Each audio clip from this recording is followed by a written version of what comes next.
starting pitching. And the count 0-2. Called strike 3 on the outside corner. The offense. This one hit well by Andrus to left center field. Trout going back, Flash going back. This one's gone. Some leather larceny. To shortstop, Andrus, the acrobatic play, profile with a pick. And Jose Leclerc.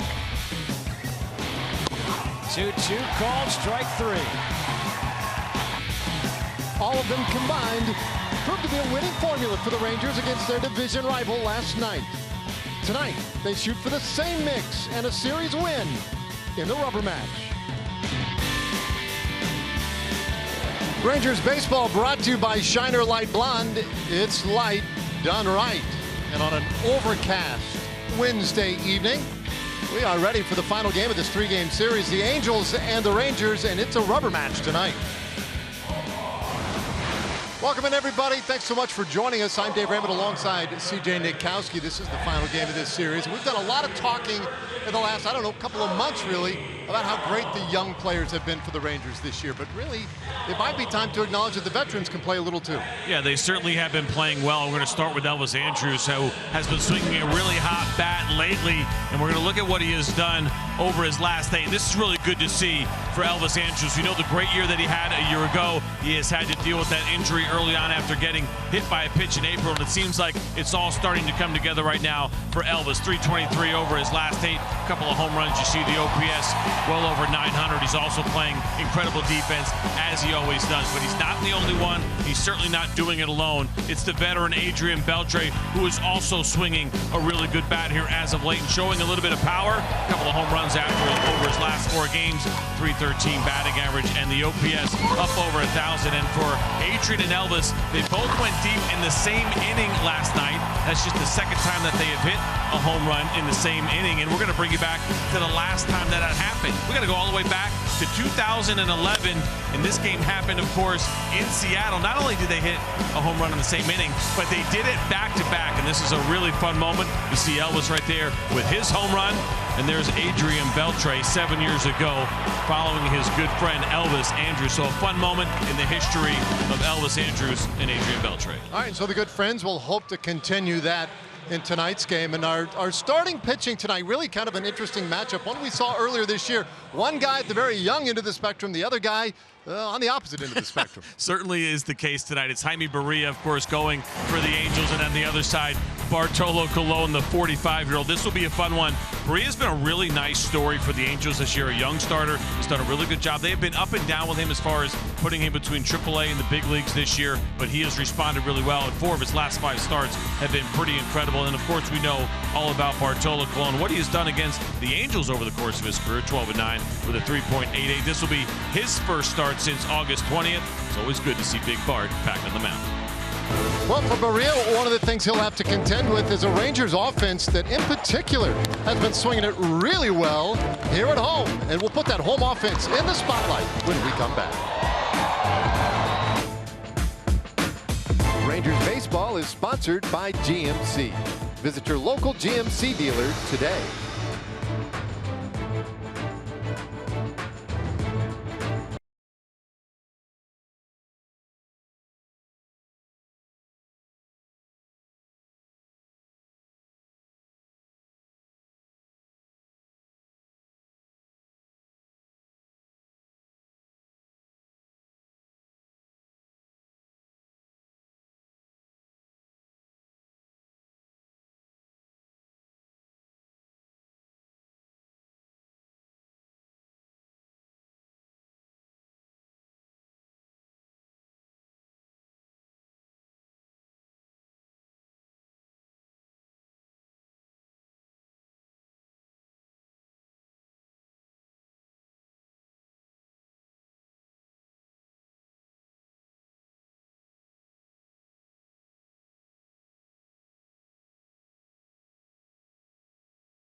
brought to you by Ford. Visit your local Texas Ford dealer during the Ford SUV season.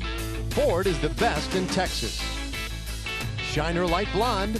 It's light done right. And by Southwest Airlines. Low fares, no hidden fees. That's transparency. All right, time for the Shiner Light Blonde Spotlight. Talking about this offense lately at home, it's been pretty impressive. Yeah, it's good to see. I mean, we know the Rangers can hit, and on this homestand, they have really shown it off. 7 games here so far at Globe Life Park, and they are averaging 6 runs per game. Of course, they had that huge 18-run outburst, but 13 home runs, a really good on-base percentage, and they are slugging. 27 of their 59 hits have gone for extra bases. We talked about it just a minute ago, that fun moment watching Adrian Beltre and Elvis Andrus hit a home run in the same inning for just the 2nd time over the course of their careers. And so the offense is feeling it right now, and hopefully the defense will be feeling it as they get ready to play behind Bartolo Colon. All right, so Big Bart all set to go. And the Rangers looking for a series win in this one tonight. Game number 140 of the regular season. Hard to believe, but here we are in that first week of September. And the Angels leading it off with Cole Calhoun, their right fielder. He'll take outside for ball 1. Calhoun, .223 average, you see, with the 18 home runs. That's now 5 straight years that he's managed 15 or more.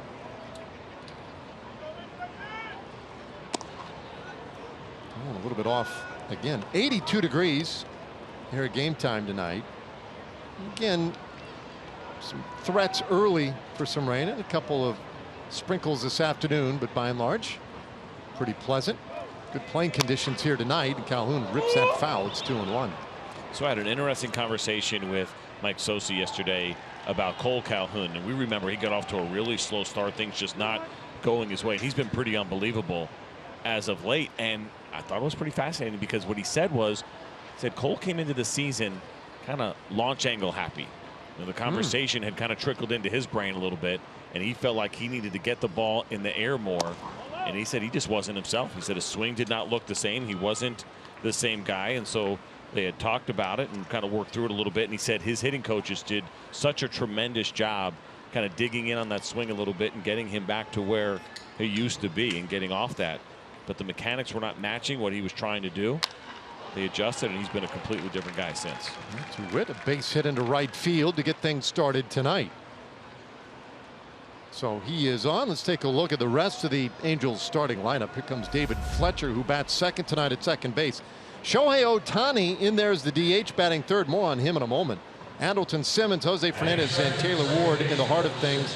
Arcia, the catcher, Jabari Blash in left, and Eric Young Jr. rounding it out for the Angels.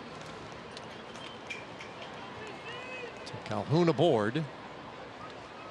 Fletcher at .282, 1 home run this year.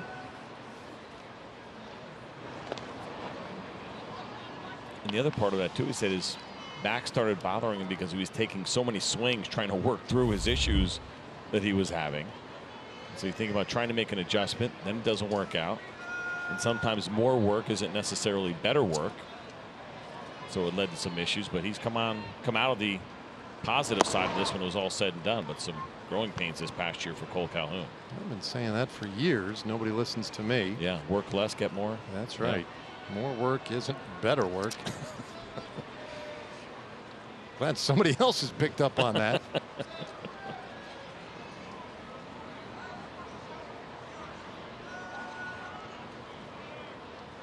Now the 1-0 to Fletcher, and he fouls it away. That gives us an opportunity to take a look at the Shiner Light Blonde pitch arsenal. If you watched Bartolo Colon pitch at all this year, really the last few years, you know that he throws a ton of 2-seam fastballs 63% of the time. The 4-seamers in there a bunch as well. Changeup, slider, and cutter once in a while, but really is all about that fastball, combined 79% between the 4-seamer and the 2-seamer. Fletcher shoots this one down the right side, and it does slice up into the seats. 1-2 the count. Fletcher, young guy, 24 years old.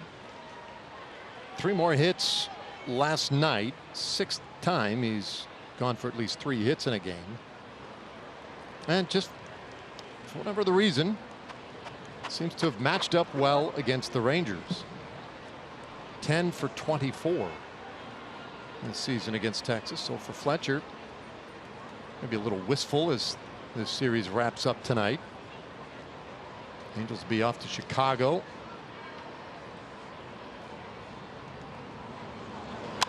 Bouncer at third base, and that is a fair ball. Stays just inside the line. Calhoun digging to third, and they are going to wave him, and he will score without a throw. Calhoun all the way from first on the Fletcher double, and the Angels get the first run tonight. Now this is just a well-placed ground ball, and not only the fact that it was fair, as you're going to see it here, and that two-seam fastball running in a little bit on Fletcher, but you see the fair ball. But not only that, but watch how this thing stays just along the line and goes down into the corner. And for Chu, you got to be careful going in because you're not sure if it's going to hit that first wall and bounce off. And so the angle that you take in to kind of get that ball is a little tentative until you see exactly whether or not it's going to clear that wall, and it did. And then he had to go in the corner and get it, which allowed Calhoun to score. So now Shohei Ohtani. And he'll take off the plate. Ball one. Now Ohtani was penciled into the lineup, and these things usually happen around, I don't know, 2, 3 o'clock in the afternoon. We then received news later in the afternoon on the status of his health, and that is a bit of news that has sort of reverberated around Major League Baseball all night. And then the question was, well, would he stay in the lineup? The answer is yes. Now, he had an MRI on his right elbow, and the results came back, and Tommy John surgery was a recommendation. They found new damage, they said, to the UCL. How strange is this? I mean, what he has done, of course, is just something we haven't seen in generations as far as pitching and hitting. But knowing that you're looking at a player right now that needs to have a surgery that is going to put him out of pitching for anywhere from 13, 14 to 16 months, depending on how the recovery goes. But he's in here playing in a major league game right now. It just doesn't happen. Yeah, and for the time being, they intend to use him as the DH until they make a final decision. Look, they had been getting reports and examining the elbow now for quite some time. He just recently worked his way back to getting back to the mound, and all the reports and all the medical examinations, it said, well, you know, you could probably get by without it. Let's try the platelet-rich plasma, etc.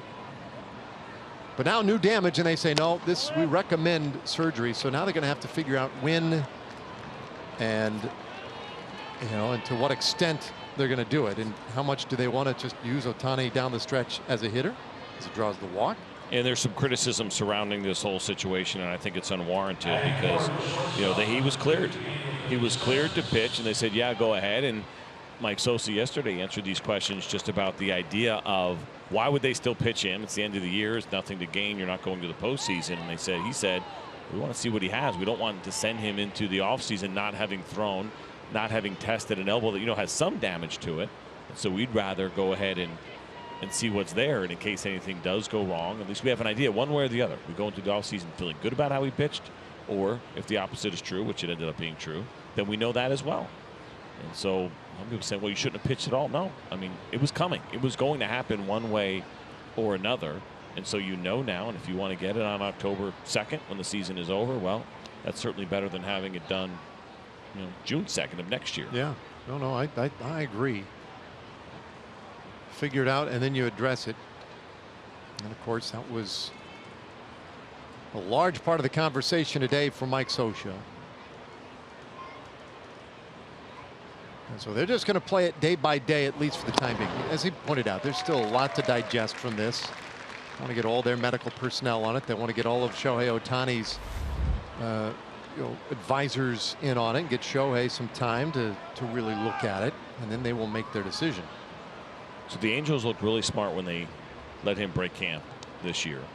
Where we all thought end of spring training didn't look right. He broke camp, and oh, he's fine. He's great. He's a great hitter. He's a great pitcher at the big league level. Simmons with a bunt third base side, but goes foul. The count 0-2. But now I wonder, and you can't predict these kinds of things, but had they started him in the minor leagues, left him down there for at least a couple of weeks to maybe get right, they would have gained that extra year of control with him. They're going to lose him as a pitcher now. right? So basically, he barely pitched this year. Remember, he didn't pitch very much last year either. It was about 25 innings, and there were non-arm injuries that he had in Japan, but he didn't pitch very much. So now that'll be 2 years in a row where he hasn't pitched very much. He's not going to pitch that third year. He's not going to pitch it all next year. And so, yeah, again, you can't predict it, but I got to believe they're like, oh, man, had we sent him down, this wouldn't be as big of a deal. Yeah, they'll miss him on the mound, but. High pop up, infield fly. One away. Let's go ahead and take a look at the Rangers defense this evening, which is delivered to you by Chicken Express. It's Chu, Gallo, and Nomar Mazara in the outfield. In the infield this evening, Jurickson Profar, Elvis Andrus, Rougned Odor, Ronald Guzman, and Robinson Chirinos doing the catching.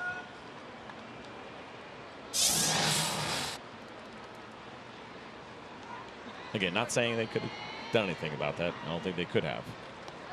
But that would have been nice. Somehow, some way, they can figure out a possibility of getting him to the minor leagues for 2 weeks or 3 weeks. Well, I guess at this point it'd be more than that now. So now that he's on the roster, it'd be 20 days. He has to be down for 20 days to not, make sure you lose that much time. That's going to give them that extra year of control. They basically won't have him as a pitcher for the first 2 years. Yeah, that is interesting. High class problems. Right? I mean, to have a player as great as he is, and still the ways in which he can contribute, as Fernandez fouls one away, and the count 0-2.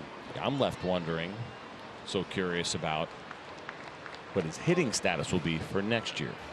When can that start? If he has surgery October 2nd, can he hit April 1st? I mean, it's new, right? I don't have the answer. Yeah, I don't even know if doctors that have done this exactly have the answer. There's no protocol for it. I mean, you could say maybe some high school or possibly college kids that were going both ways.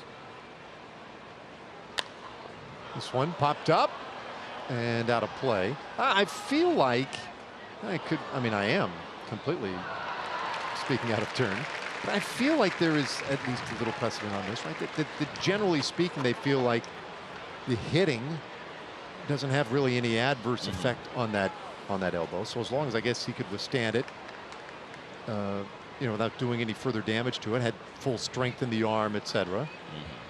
I suppose he probably could hit. Problem is, though, you can't play him in the field, and they've already got a guy who really needs to DH for them in Albert Pujols. Yeah. Out for the rest of the year with that knee surgery he had to deal with. Well, this ball hammered down the right field line, foul. But I wonder, too, the times that it's happened where you're dealing with the Tommy John surgery and swinging the bat, how often was it opposite swinger thrower, right? Because he is a left-handed hitter, right-handed thrower. And when you look at the elbows, I don't know if there's much of a difference. Yeah. When you're swinging, we'll say, oh yeah, well you're a left-handed pitcher and you're a left-handed swinger. That left elbow's okay. It's the back elbow. It's the front elbow you worry about because there's more extension. I don't know. I'm just making it up, but I wonder if that makes a difference at all. Swing and a miss, and Fernandez strikes out. 2 away. We just saw the huge swing that Fernandez took on that foul ball, and so it's a nice job by Bartolo Colon to come back with a changeup and take advantage of an aggressive big swinger and locate this thing down and away. And that's called adjusting and learning. Certainly Bartolo Colon has seen that act before.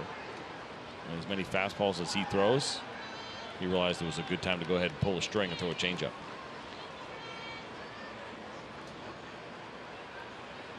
So he's allowed the run, but to pop up the strikeout, a chance to get out of this inning without any further damage done. He'll have to take care of the man at the plate, Taylor Ward.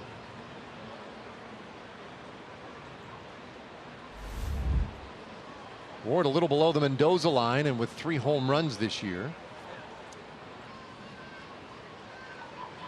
And hits this ball out to center field, drops in, base hit. Around third base, Fletcher, he'll score. Taylor Ward with a 2-out RBI single, and it's 2-0 LA.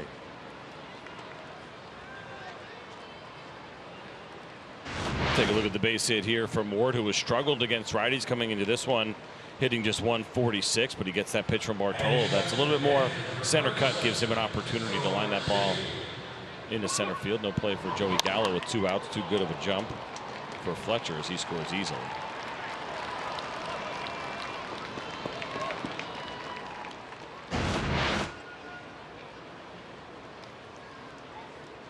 So now the 7th place hitter, Francisco Arcia. And he takes outside, ball 1. He's got a strange leg kick. Notice that? Watch this. It's like real stiff. It almost comes straight up. Almost like he's leaning back and then he just drops his leg. I noticed this last night when he pinch hit. I don't know if I've ever seen a leg kick like this before. It piqued my interest. Yeah, check it out.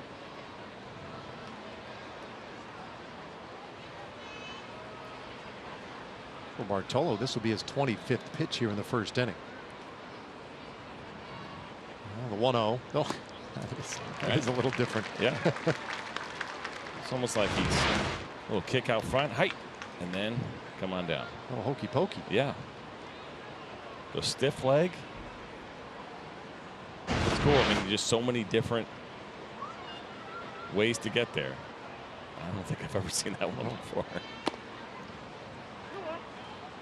That right leg in and you shake it all about.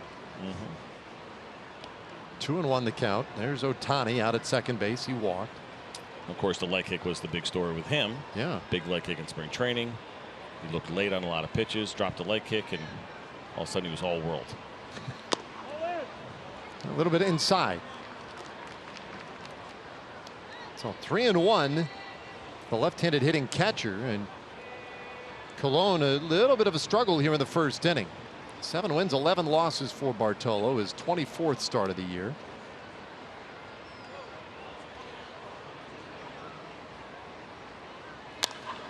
This ball lifted out to center field. Gallo right there, a couple of steps back, and the inning is done. So the Angels will settle for 2, and they lead 2.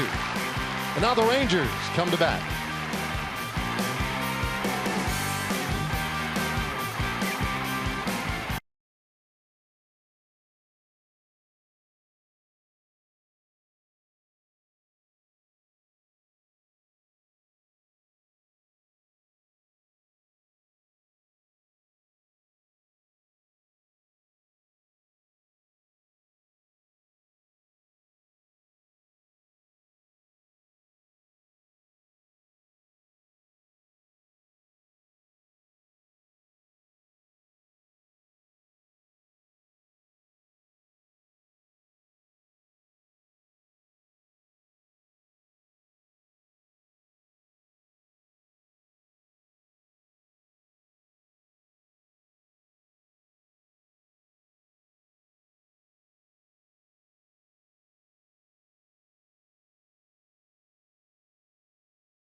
Bat of the night, and now here come the Rangers. 61 wins, 78 losses, our Southwest Airlines starting lineup. Chu leading it off in left field. Rougned Odor bats second and plays second. Elvis Andrus the shortstop. Then it's Mazara, Beltre the DH, Jerks and Profar at third. And then the bottom of the order, Gallo, Chirinos, and Ronald Guzman at first, rounding it out. Let's take a look at the Shiner Light Blonde pitch arsenal for Jaime Barria, and he actually throws more sliders than he does his 4-seam fastball. You see it there 36% of the time, but he also throws the 2-seamer and the changeup as well. I mentioned it's been a pretty good year for him, and the slider, the reason he throws 36% of that pitch is because it's been a good one. Just a 173 batting average against that pitch, and 52 strikeouts have come on the Barria slider. That's the most of any pitch he throws. All right, so he's set to go. Chu in there at the left side. 382 on base average this year. And he takes upstairs. Chu is hitless in yesterday's game. Struck out a couple of times. In fact, it's been a slow homestand. Just 3 for 28. He takes a strike. He's got reverse splits, kind of interesting for Barria, as we see the left-handers that are in this Ranger lineup tonight. 216 against lefties, 289 against righties. And for a guy that uses his slider a bunch, you would think it would be opposite. Right-handed pitcher against right-handed hitters on the slider. Lefties should be able to see that pitch pretty well. But for whatever the reason, he has been much better against lefties this year than righties.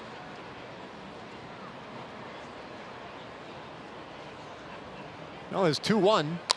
Chu hits it hard out to right field. That one drops in, base hit. Well, good start to the bottom of the first. Let's go ahead and take a look at the Angels defense, which is brought to you by Jack in the Box. It's Blash, Young, and Calhoun in the outfield for Mike Sosa's team. And in the infield, it's Ward, Simmons, Fletcher, Fernandez, and Francisco Arcia behind the plate.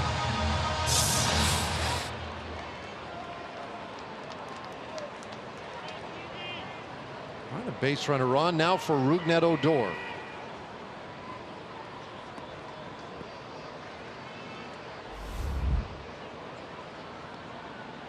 They see at 38 RBIs since the All-Star break, second in the American League in that time. He has been a run producer. That's been a great run lately here for Odor. It's good to see those kind of numbers too. Like, it's one thing when you do the work and maybe you're having some success, but he is having a lot of success, and you start looking at ranks, things like those RBIs in the American League since the break. Last couple of months, you can go back to July 1st for some numbers that he's just been absolutely crushing it with some of the best in the game. That has to be encouraging. I know these guys don't pay that close attention to their numbers, but I think for Odor, when he goes into the offseason, he knows what he's done. He knows the improvements that he's made. I think it's got to feel good. Sit there and you see a list where you're right up there in the second half with a couple of MVP candidates, and knowing, and he knows, he does that wire to wire. He could be that kind of player.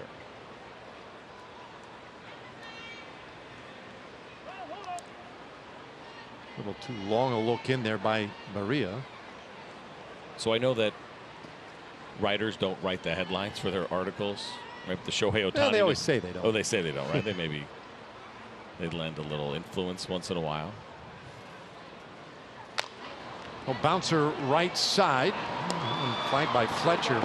No return by Andrelton Simmons, so just the one out. 4-6. 2 erased from the bases. Yeah, they were not going to be able to turn that one. Not on the way that this ball was hit.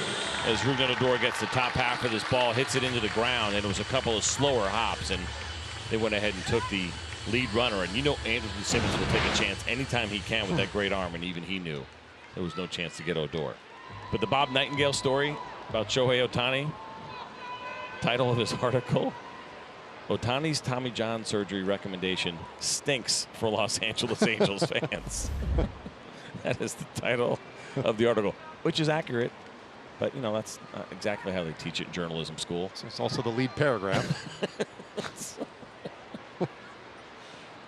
Andrus takes on the inside corner for a strike.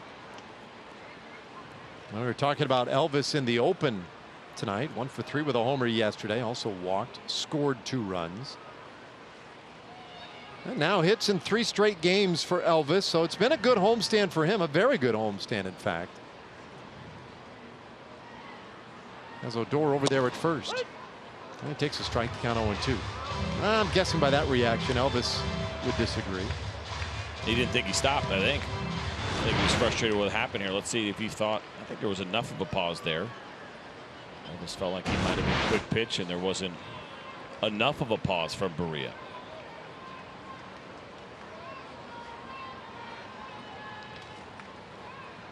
For Barria, his 22nd start of the year. And Bender in the dirt. This young rookie has been pretty good, and we talked earlier too about the matchup earlier this season between Barria and Bartolo Colon. They got together on June 1st down in California, and at the time the difference in age between Barria and Bartolo Colon was well in excess of his own age. 23 years and 55 days difference in age. Barria just recently turned 22. That one low. 2 balls and 2 strikes. Actually, yeah, just turned 22 about a month ago. 2 months ago, maybe. Any case. 23 years apart. Yeah. That's amazing. So that was the largest difference in any Angels game in their franchise's history. Down low, full count. And today they're able to tie that record. They're still 23 years and 55 days apart. Wait, what? Well, they both aged a little bit since June 1st. Nice. I mean, you're not going to see it. I don't know if we're going to see another 45-year-old pitch again. CC Sabathia going to stay in there that long, just a Verlander? I mean, it's a long ways off. Yeah, that's what I'm saying. And it seems like, I mean, Verlander's on top of his game. CC has done a nice job extending his career, I think, longer than people thought based on where he was a couple of years ago. And it's not like it was happening a ton anyway over the last, 10, 15 years. You really have to reinvent yourself, of course, to do it. And I don't know. It just seems like the trend more and more has been to turn to young players. So yeah, you would think the odds would be pretty long on that one. Odor running. And there is ball 4 to Andrus. So 2 men on. Good job by Elvis after falling behind in the count 0-2. That 0-1 pitch that he was very dissatisfied with. Thought that there was a balk, and it was a nice job of taking an 0-2 count and turning it into a walk. So a couple of base runners for Nomar Mazara. Who is even the second oldest pitcher right now? I'm trying to think. Oh, that's a great question. I have no idea. Is there another pitcher in his 40s? I kind of feel like that is not the case. No, I'd be a little surprised, wouldn't you? Yeah, I mean, we think about, so Adrian's 39. If there is, there's probably a reliever somewhere. Yeah. That's a good question. Mazara. Talk about difference in age again. Here's a 23-year-old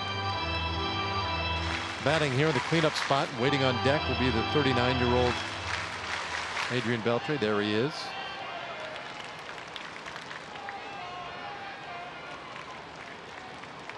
.20 homers, 70 RBIs for Nomar, and swinging a hot bat. Gets this one over to the left side out of play. 1-1.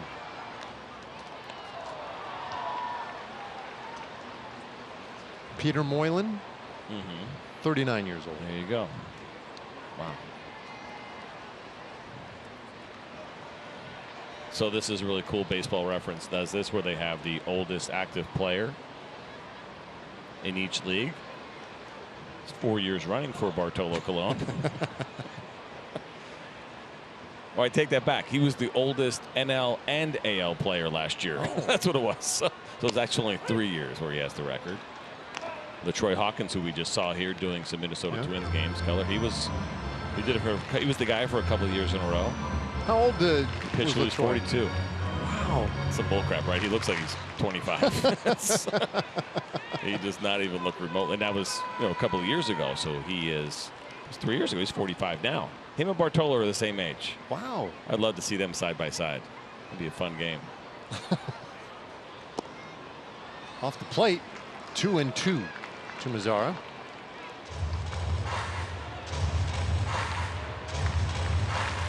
Well, the Angels got a couple of runs in the top of the first. And the Rangers trying to get him right back here against Barria. Now, Barria is a guy who the Rangers have seen a couple of times. In 3 starts, he's 2-0 with a 1.13 ERA against Texas. Now, he has dealt against the Rangers this year. He's crafty.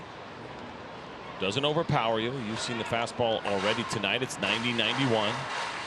Mix and match with that 4-seamer and 2-seamer.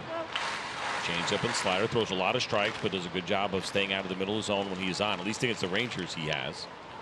Just a 2.5 per 9 walk rate. But the strikeout rate's below 7, which is below league average. So he's also relied on contact.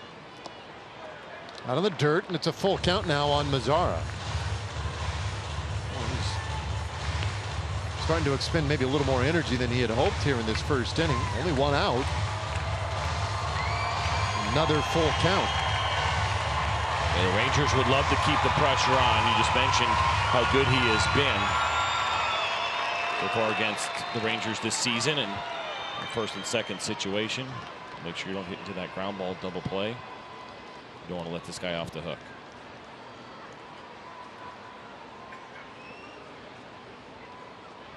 "3-2, and that's ball 4. Back-to-back walks, and the Rangers have the bases loaded. Not only back-to-back walks, but he went to the slider in that situation, which will tell you a little bit of a story as far as what's going on in the head of Jaime Barria right now. No confidence in the fastball, at least not to Nomar Mazara. And to go to the breaking pitch, it concerns you a little bit as Charles Nagy comes out to talk to his young pitcher, making sure that he's confident still in his fastball.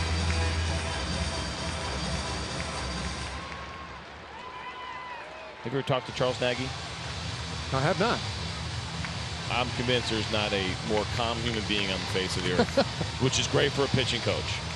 I mean, he is just real steady, low tone. I'm not even going to say never goes too high, just doesn't go high. He was a great pitcher, of course, over his years. Look, I had to spend a little time with him yesterday. I competed against him for a few years, and just a super nice guy, but really nice temperament for a pitching coach. That works well for pitchers. Well, I'll see what he told his starter here, Barria, against the veteran Adrian Beltre, and delivers very high. We talked about Barria versus Bartolo Colon. And the age difference in that matchup, good age difference in this matchup against Adrian Beltre. Surefire Hall of Famer, active hits leader in Major League Baseball. The 1-0. Big swing and a miss. So how about the Rangers with Bartolo Colon and Adrian Beltre, the only players with 21 Major League seasons under their belts, both playing on the same team. It's amazing. That is a lot of years in the big leagues, a lot of experiences. I don't know what, 2,500 teammates, I would guess, over that time between those two. They have seen a lot, accomplished a lot. 1-1. And strike 2. Beltre, our TXU Energy power player to watch, and he's had a lot of success over the years against the Angels. 46 home runs. Only A-Rod, Nelly Cruz, and Rafael Palmeiro with more. Interesting to see Adrian go out of the zone back-to-back pitches, chasing after we've seen Barria struggle a little bit. He hasn't thrown Adrian a fastball in the zone. I don't think he will, at least not here. A swing and a miss. So he gets Beltre for the second out of the inning. Well, I mentioned earlier the slider's the best pitch for Barria, and he uses it right here, and he used it very well against Adrian Beltre. It was 3 in a row, and that one is located perfectly on the corner. That's the one where he generates those swings and misses, and that is the advantage. There's an advantage and a disadvantage when you face one team 4 times in a year within your division. You wonder, are they picking up on you, but at the same time you pick up on a tendency with them, and there's no doubt that Barria was most confident in his slider against Adrian Beltre based on what he's seen so far this year. Profar, and he turns this one foul. Maybe one of the hotter, if not the hottest hitter for the Rangers these days. You go back over the last 3 weeks, hitting .328. Oh, there you see it in the last 18 games.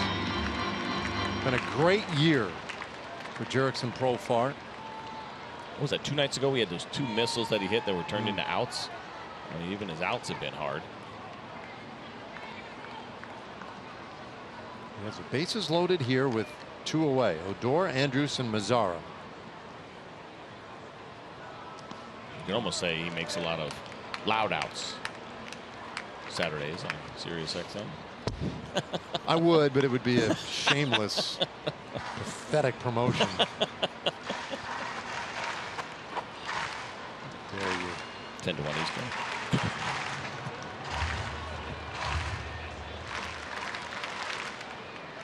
It's my favorite radio show on Saturdays from 10 to 1 Eastern. Sirius XM Channel 89, I believe. 1 ball, 1 strike. And Profar hits this ball well down the right field line. Will it stay fair? Just foul. Strike 2. Seems pretty excited.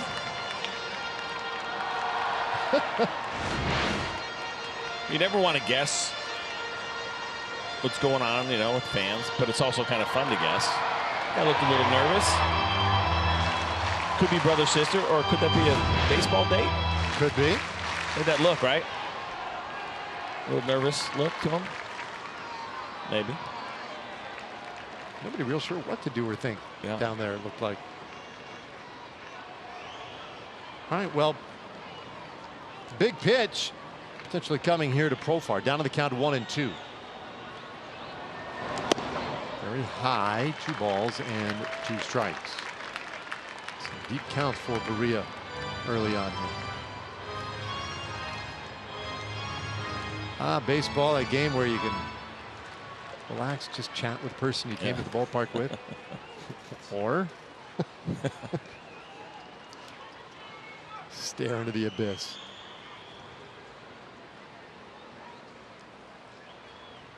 Barria made quite a mess here in the first inning. Is 2-2. Profar will extend the labor in this first.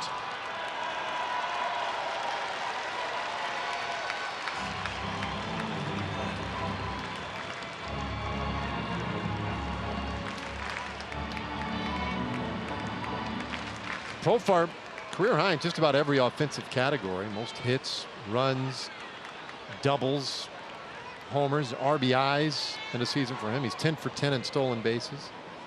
Has 32 doubles, most on the team. And this one in the air out to right field. Back on it, Calhoun into the corner, and he'll make the catch to win the inning. Boy, the Rangers gave him a scare here in the first, but nothing doing.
I was going to guess somebody else.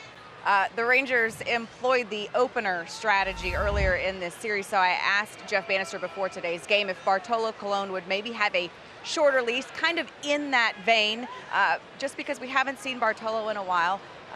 If he would be on, like I said, a bit of a shorter leash. He said not necessarily that, but they do want to make a concerted effort to see some of these young guys out of the bullpen, some of the guys that got called up even as recently as today. So while he said it wouldn't necessarily be a shorter leash or an opener situation, since Bartolo is traditionally a starter, that they may take a look earlier at some of these guys. That makes sense. And you have a full roster, to say the least, right now, of course, in September, those opportunities to expand your roster. And there are some guys that they want to get a look at. And so there may even be some opportunities We'll see if the Rangers need to go there. But if you needed to have a bullpen day, you can have it in September. And you can get everybody an inning or two. And it's going to be tough to get enough innings to get a true evaluation of some of these guys. But you may see something that catches your eye a little bit.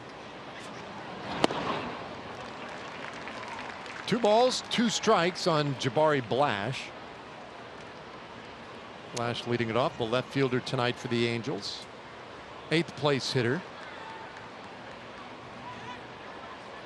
I haven't had a chance to talk to everybody yet, but I talked to CD Pelham yesterday. Yeah. Boy, he was ear to ear. He was excited. But you could tell also, pretty humbled by what was going on around him, just kind of wide-eyed and taking it all in. I'm looking forward to seeing him throw. Exciting young left-handed big arm. One of 6 lefties in that bullpen. Yeah, very lefty heavy bullpen right now.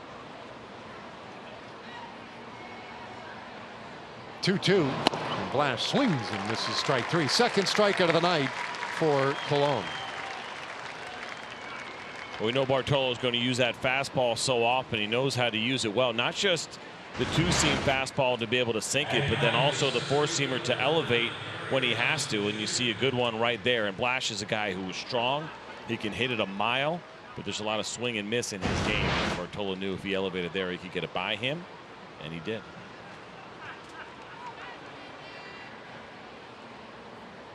So now Eric Young Jr. and he'll bounce one third base. Profar is in on the grass, makes for an easier play. And there are 2 gone.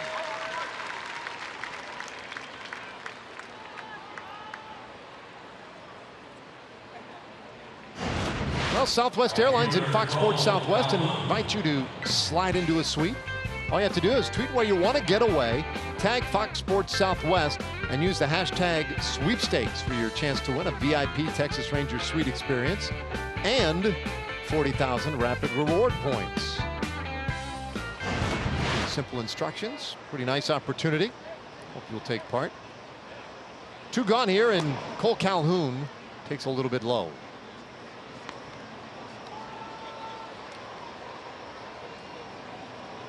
Calhoun had the base hit in the first inning and eventually scored on the double by David Fletcher.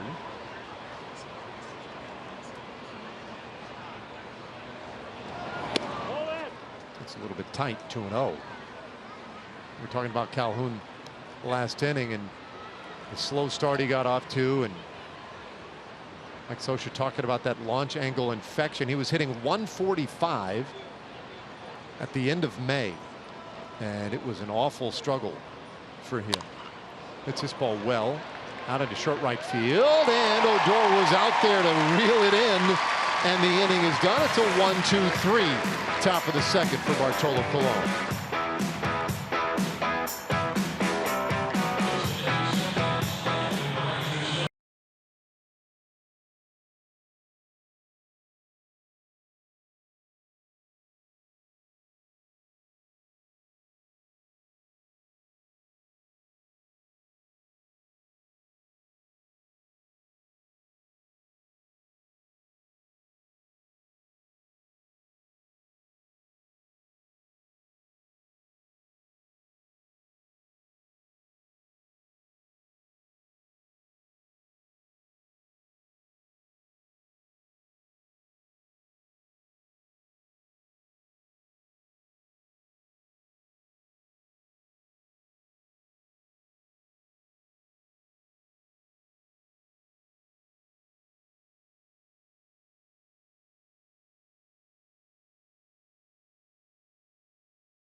For new endless pan pizzas, available in Meat Eater and Supreme.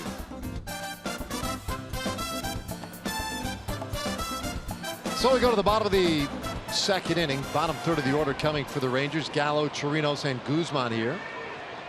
Rangers had the bases loaded in the first inning, but couldn't get anybody across. And now Joey Gallo takes one off the plate for a ball. 0 for 4 with 4 strikeouts yesterday, but still sitting on some pretty good numbers overall. 4th most home runs in the American League, 34 of them. Hits this ball hard down the right side, but just foul.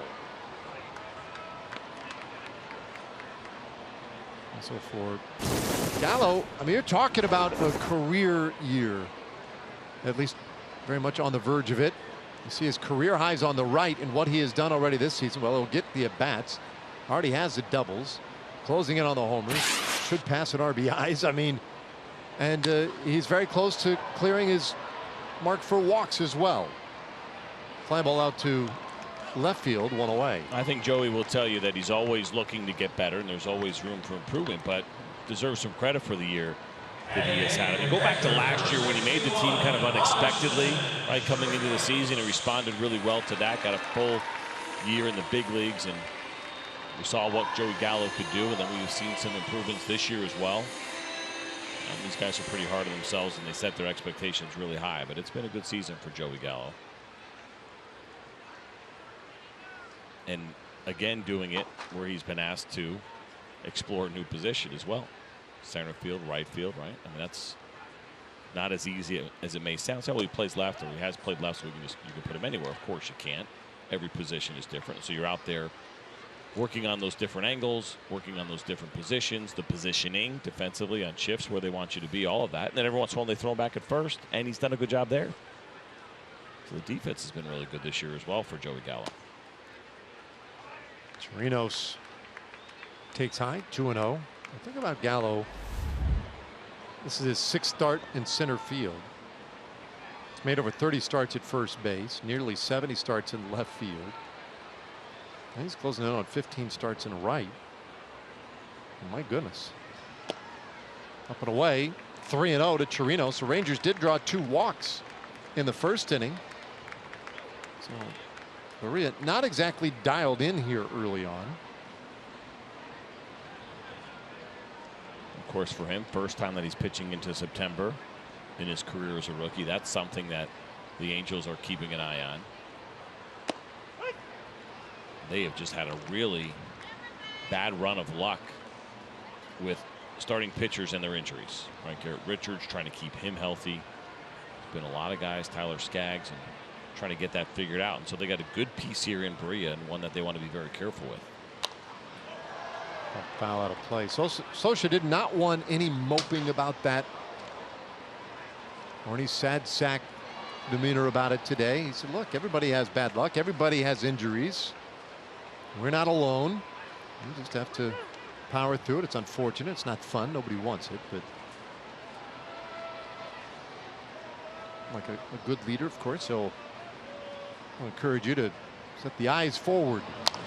Keep marching. I wonder what they'll do with him. Last year in the minor leagues, he threw 141 2/3 innings. That was a career high for him as just a 20-year-old, and he played at 3 different levels: A-ball, AA, AAA. This year now he's up to about 125 innings, and then this game on top of it. So he's under what he threw last year as far as total innings, and that's between the big leagues and AAA. He had 18 innings in AAA this year over 5 starts. He seems like a guy that you might consider shutting down the last week or 2 of the season. We'll see. Pop up, right side, foul ground. Fernandez does not have enough room. And I say that only if he looks fatigued. Like, he looks a little fatigued tonight. Maybe he's just battling some of that Texas heat, although it's not nearly as bad tonight as it has been other nights. But it's not just the inning total, right? We do that sometimes. Okay, through 140 last year, we should be able to get 165 out of him this year, whatever percentage you think the increase can be. But you got to keep your eyes open too, and take a look at a guy and see how he's handling that first year in the big leagues, big league travel, big league hitters. His 125 innings have been a much more of a grind than his 140 at A-ball, AA, and AAA last year.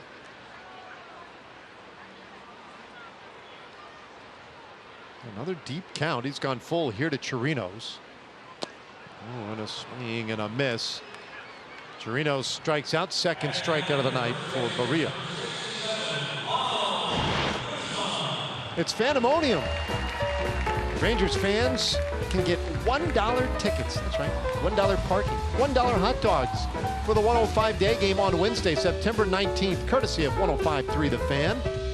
It's the Rays and Rangers in the last dollar hot dog day of the season. Here's an online coupon code 1 at texasrangers.com/specials. And take advantage, be a part of Phantomonium. That's, again, Wednesday, September 19th.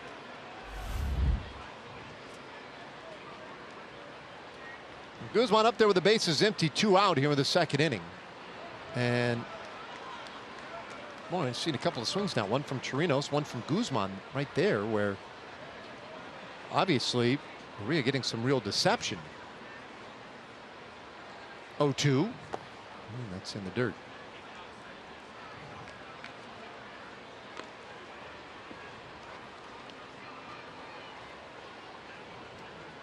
Barria, very encouraging young player for this Angels team. Born in Panama. Well, and he gets a swing and a miss. 3 strikeouts now in the game for Barria. So we've played 2 so far tonight. It's 2-0 Angels.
Rangers trailing the Angels as we head to the top of the third here at Globe Life Park in Arlington. It is Progressive Fan of the Game time. And I mean, do I need to say anything? Look at this kid.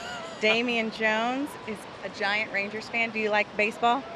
Baseball. Oh, baseball. He likes baseball. Can you give me a Go Rangers? James. Can you say hello? Well, Can you give me 5? You want some goodies? You want some goodies? this. Yes. Oh my. Okay, that works for me, guys. Did pretty well there. That's a cute kid. Great hair. And a nice play by Odor to follow as he takes care of David Fletcher. 1 away here in the third. We've talked a lot about Rougned Odor this year, the improvements that he has made on defense, and especially in the range department. As you see him going to his left here, the spin throw, and a nice scoop there by Ronald Guzman at first.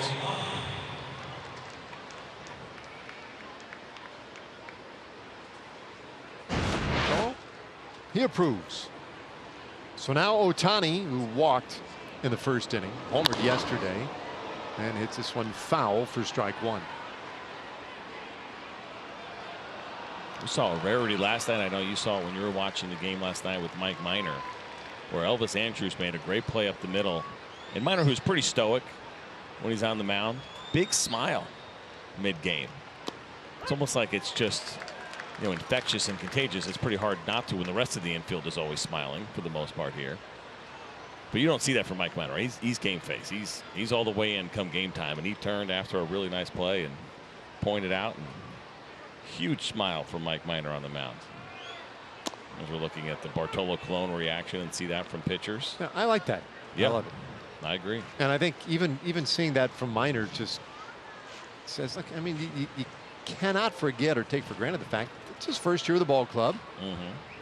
And I think there's a little bit of, you know, for some people it's easier than others.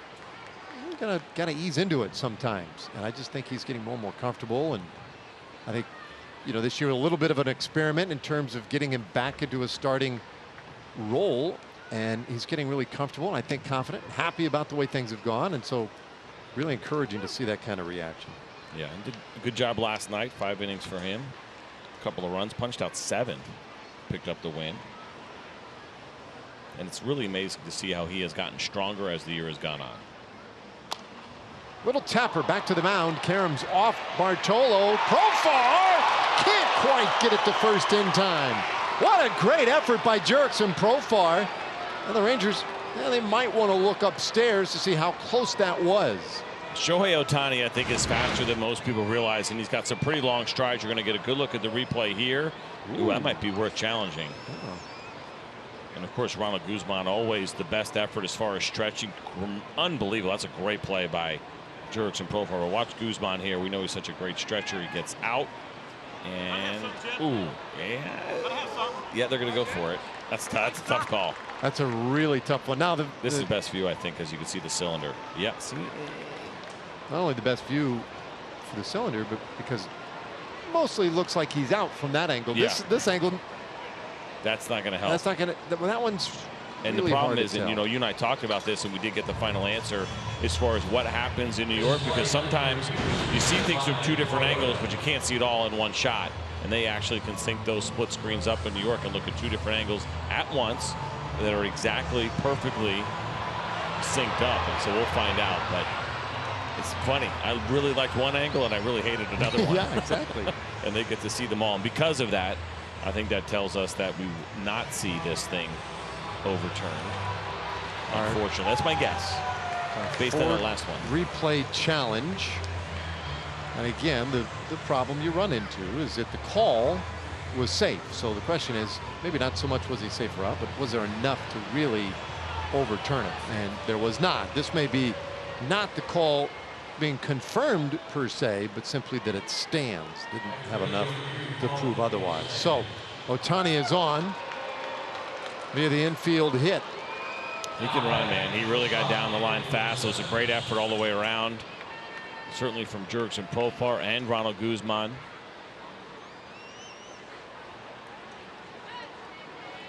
It's going to be so strange for him. What is this like? Stepping in the box, knowing you're not pitching, or you're likely until 2020 in the big leagues, right? No, I can imagine what that's like. So much for him on his plate this year. For every Japanese player, Korean player, the ones that come over from Asia. And it's not to say it doesn't happen to Latin players as well, but to come over and deal with all that he has dealt with, just getting comfortable in the United States, then doing it as a position player and a pitcher. Then to get hurt a little bit, now have a major injury. And you're still out there hitting, knowing the pitching part of your career is going to be on hold for 12 to 18 months. 1-0 pitch. Boy, that ball hit well down the left field line. Will it stay fair? It does. It's off the pole. And for Andrelton Simmons, his 10th home run of the year, makes it 4-0 Angels.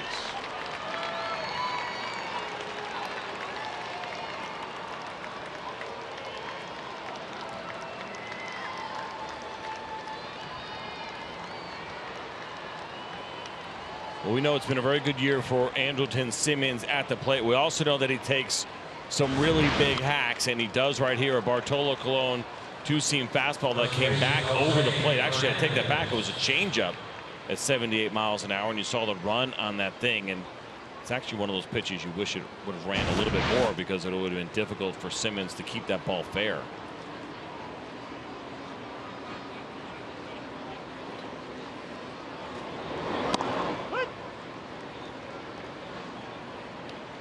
So Jose Fernandez now, who struck out in the first. I thought maybe there was some chance that thing would hook a little foul. It just stayed straight. And now Fernandez lines this one out into right field, and he'll have extra bases. Fernandez to second, slides in there with a 1-out double. Oh, and Andrus saying, hang on, he may have popped up off the bag. Like we haven't seen one of these in a while, right? After all those replays of guys popping off the bag, they've done a pretty good job of eliminating that, being a little bit more aware. But Elvis thinks maybe there was a possibility, but it does not appear that the Rangers are interested in challenging at all. Or I guess they can't. No longer reviewable? No, didn't they just burn their burn their true. challenge? Yeah. That's That's not an issue when you don't have any reviews. Yeah, that's a good point. Can't review it. Here we go. I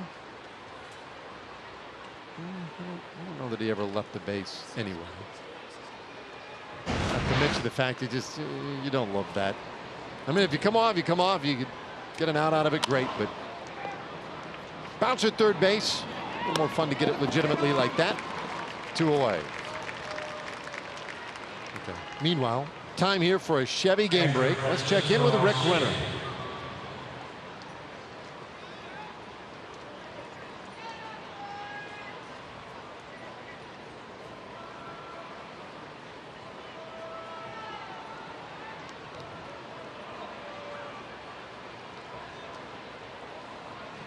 Yeah, interesting. Things gonna get a little tight in some of these division races now.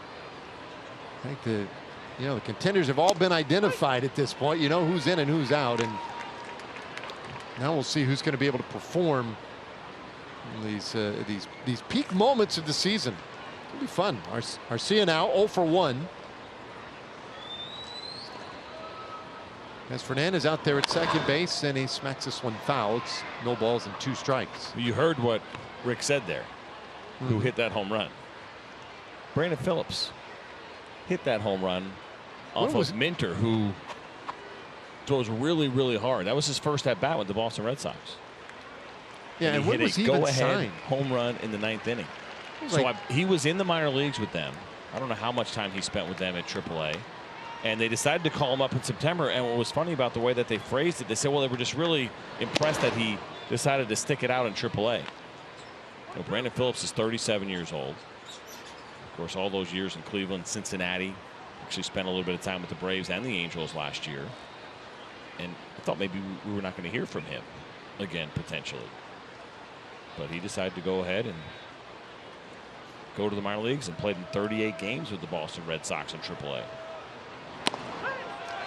Strike 3 called, and Arcia the final out of this 3rd inning. But the Angels add 2 more, and they have an early 4-0 lead.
Light blonde.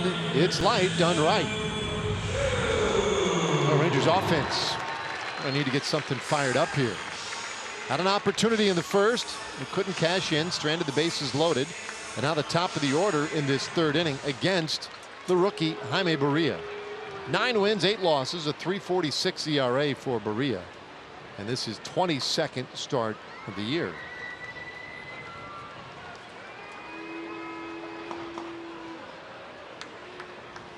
I mentioned last inning that Barria was the first Panamanian-born pitcher in their franchise's history. And Chu rolls the first pitch out to second base, 1 away here in the third inning. They had only one other Panamanian-born player in their franchise's history overall, and that was Rod Carew, Hall of Famer.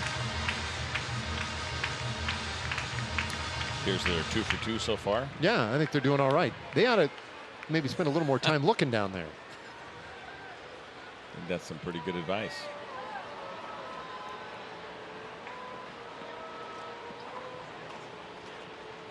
Here's Odor now, 0 for 1. Ooh, this one right down the middle for a strike.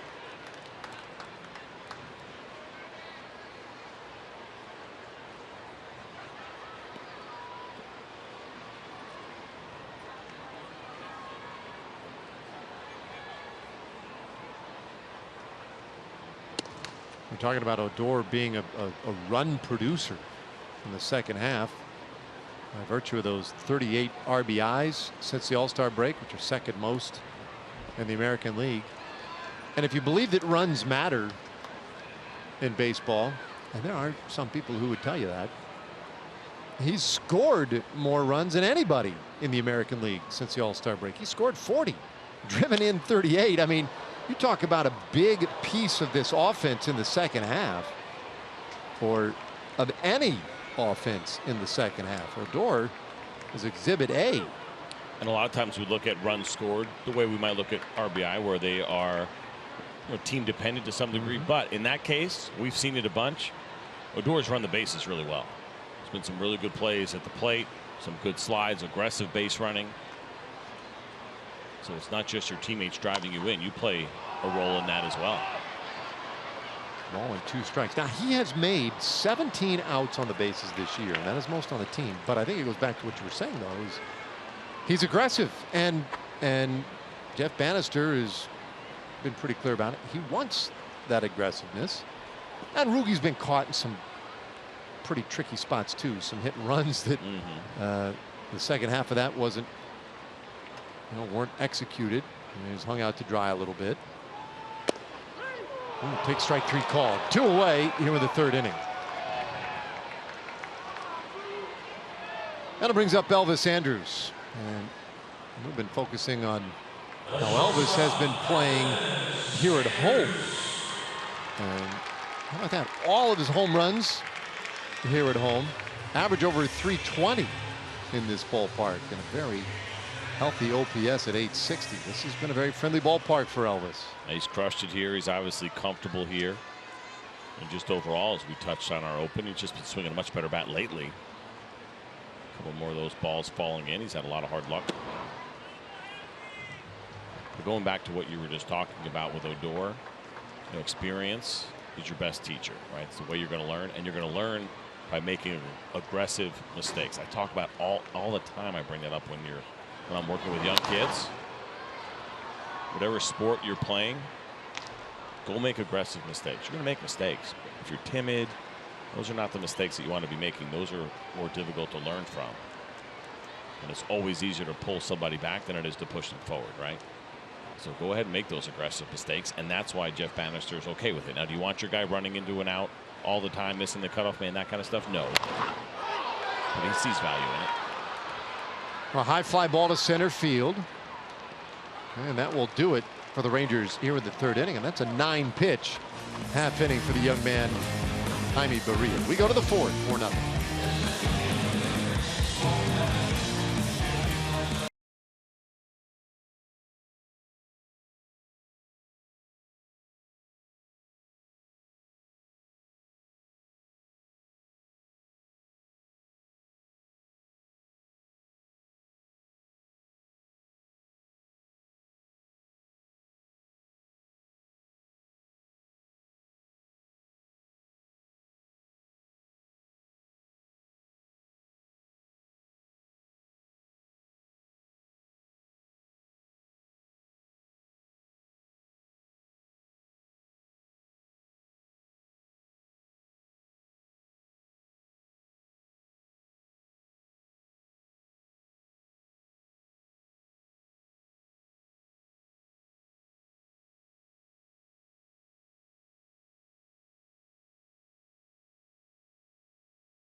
West Airlines. Low fares, no hidden fees. That's transparency. And by Shiner Light Blonde. It's light done right. Well, we're underway here in the fourth inning. Jabari Blash starting things off for the Angels. Blash struck out in the second inning. He's 0 for 1. And this one lined into left field. A base hit.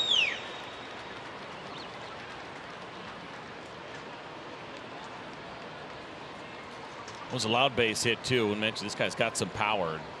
He has shown it at the minor league level. Hasn't had that opportunity to really do it at the big league level. Mike Sosa was kind of excited about getting a look at Blash here in September. They were very happy with what he did in the minor leagues this year. And he said it's not just the PCL, which is a great league to hit in that Pacific Coast League. There are 2 AAA leagues, and the Pacific Coast League, where the Angels have their team in Salt Lake, is a great place to hit, and you see some gaudy numbers, and sometimes you have to dig through those a little bit. Take it with a grain of salt. But he said, no, these are not PCL inflated numbers. We like what we saw. The reports were good. They got him off waivers from the New York Yankees in spring training. They feel like they may have gotten themselves a steal. They'll see.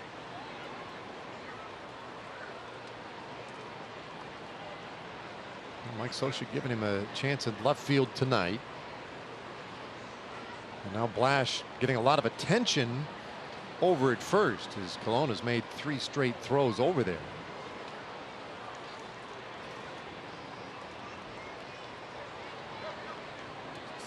Switch hitting Eric Young Jr.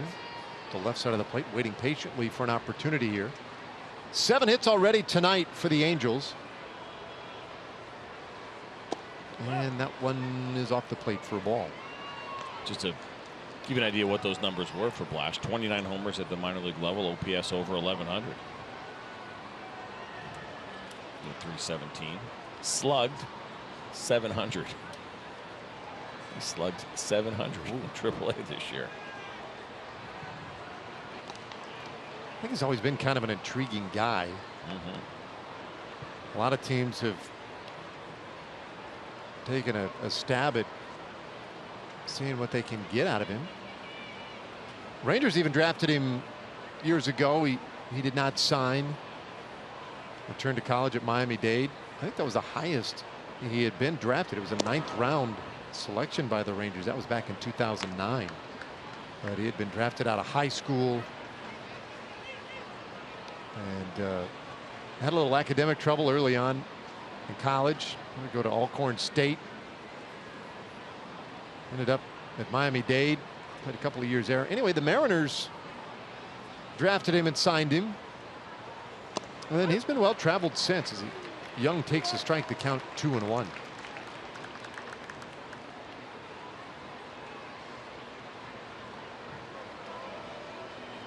169 minor league home runs. He's 29 years old. 500 minor league RBIs. Racking up the numbers, not at the big league level yet. He does have 8 home runs in the big leagues. Off the end of the bat toward third. Profar charges, throws to first, and they'll get Young. Blash advances on the fielder's choice.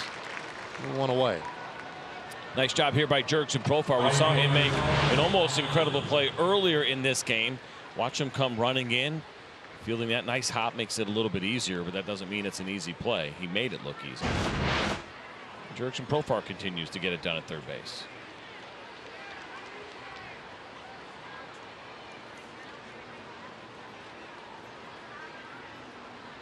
So now a shift for Calhoun. 1 for 2 so far tonight. It's an interesting one as far as how far Rougned Odor is from Elvis Andrus. Of course, Elvis is there keeping the runner close. It's like the triangle offense. Well, if you remember, Rougned, I mean, he's out there a ways. And remember in the second inning, he ranged out to his right from there and made a really nice catch on a kind of a soft liner by Calhoun, but that off the bat looked like it was going to be a base hit. Rougned really had to cover some ground. Blash at second, 1 out. Oh, again, Calhoun. Let's see the smile on Calhoun's face after that one. Got Blash to dive back in there. It's like There's something personal going on between these two. Yeah, it's kind of interesting because he only had 5 stolen bases in AAA. Got him. Where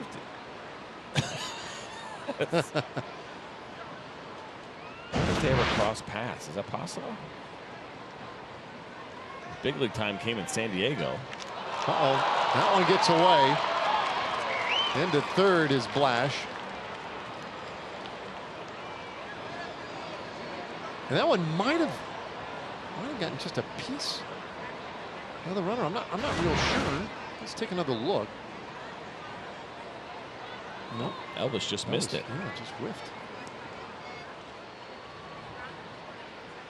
Oh, that'll be an error on Andrus. Now that dramatically affects the shift here. They bring everybody up on the edge of the grass. Still 3 on that right side.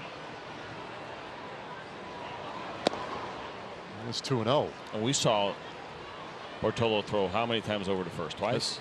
3 or 4. 3 or 4. Once the second, plus the fake the second. We're certainly paying him a lot of attention.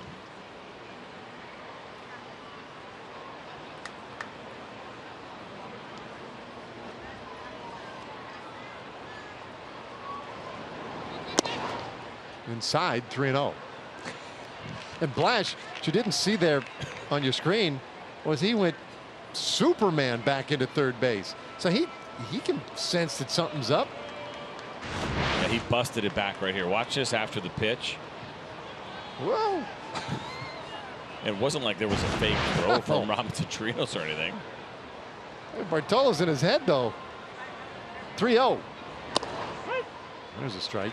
I wonder if in the scouting reports there was something to the effect of you can catch him sleeping on the bases, or he's over aggressive, or you can pick him off, whatever it may be, the way that Bartolo Colon has treated him so far. Remember, a lot of those throws over to first are called from the bench. So I wonder if there's been some base running notes on him that the Rangers got their hands on that have caused some of this. 3-1. Calhoun swings and misses. It's a full count. Meanwhile, the pitch count climbing for Bartolo. Our Southwest Airlines bullpen live look. Austin Bivens Dirks getting ready. Always good to see Austin back up here in the big leagues with the Rangers.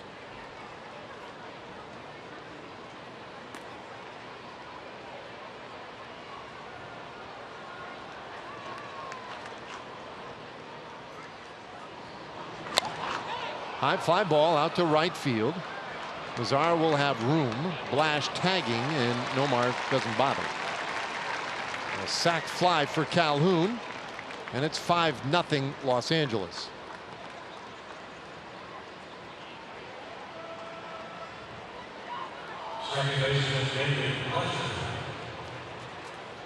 And so the bases are empty now for David Fletcher.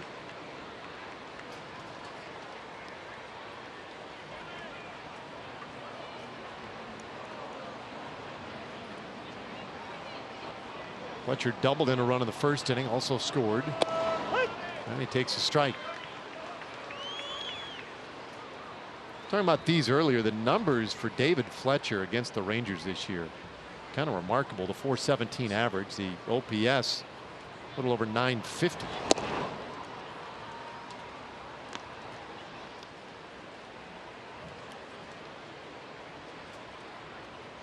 It's been a really good run for him.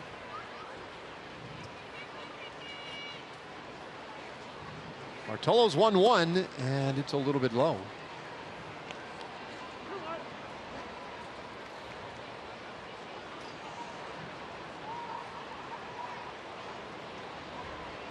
Fletcher, another rookie, 24 years old, made his big league debut in June.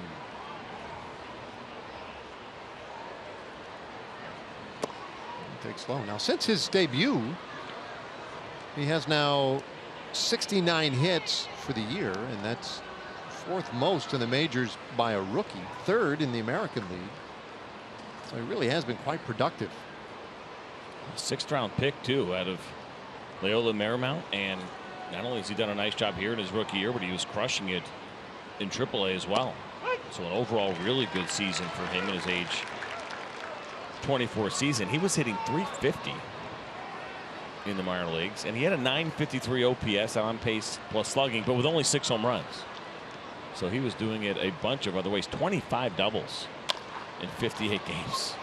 Chopper to third base again. Hofar's had a busy evening, and he takes care of Fletcher to win the inning. The Angels add another run, though, and it's a 5-0 game as you go to the bottom of the fourth.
And so the Rangers will go to work here in the fourth inning. So our AARP take on Nomar Mazara and his career against the Angels, a team against whom he made his big league debut. This is the 48th game and he'll have played in his young career against the Angels. And great numbers, 282 average, the 9 home runs, a lot of extra base hits in there. And a day he will never forget out in Anaheim with that big league debut 3 years ago. Hasn't seen the minor league since.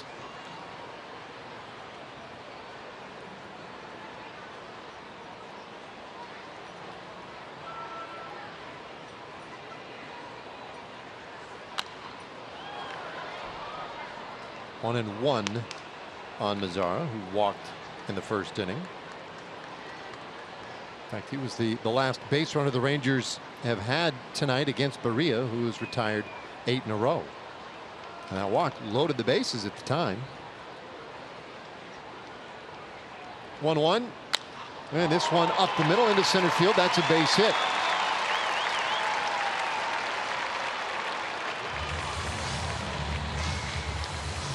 All right, time now for our WinStar World Casino and Resort leaderboard. It is Roberto Clemente Day today around Major League Baseball, and one of the all-time greats, the Hall of Famer. And you'll see the career numbers for Clemente. Exactly 3,000 hits, 12 Gold Gloves, that crazy good arm, 4 batting titles, an MVP, a World Series MVP, and one of the great humanitarians of the game. And to it, we have the day today. We have the award named after Roberto Clemente. And it's a very, very prestigious honor each year that goes to one guy. Each team has a representative, but there's one winner every year.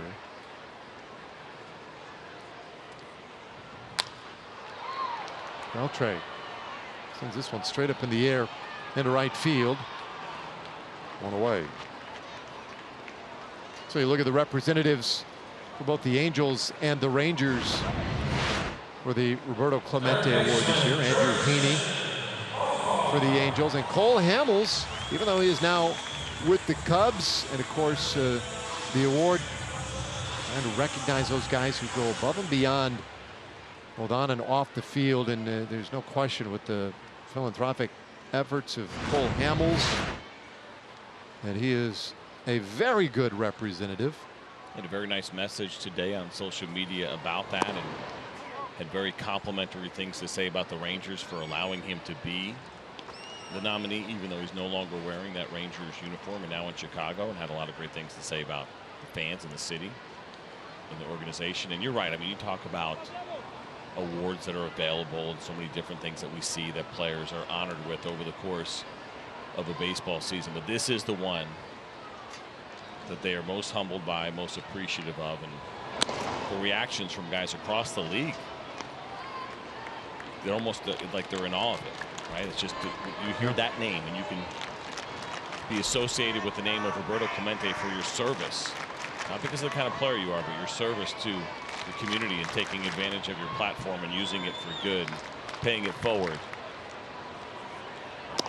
And really good players get kind of quiet in those spots, and they just get really humble, and it's cool to see. It's a great award, and I challenge if there's a better one in the league.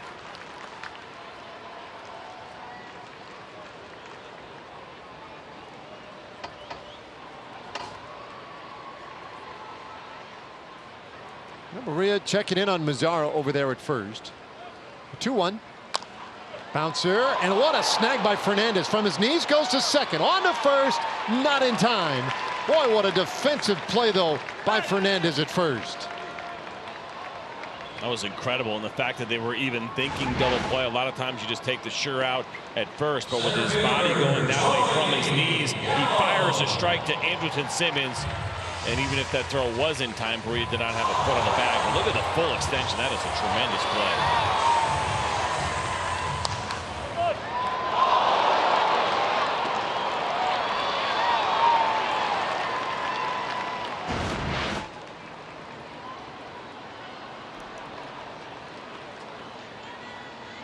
Start keeping track of the hits that Jurickson Profar has been robbed of on this homestand. No kidding. So Joey Gallo now, and he'll take high for ball one. Joey flied out to left field in the second inning. 0 for 1. Barria so far tonight with 4 strikeouts, all 4 strikeouts. He has finished with his slider. He finds a corner here, 1-1.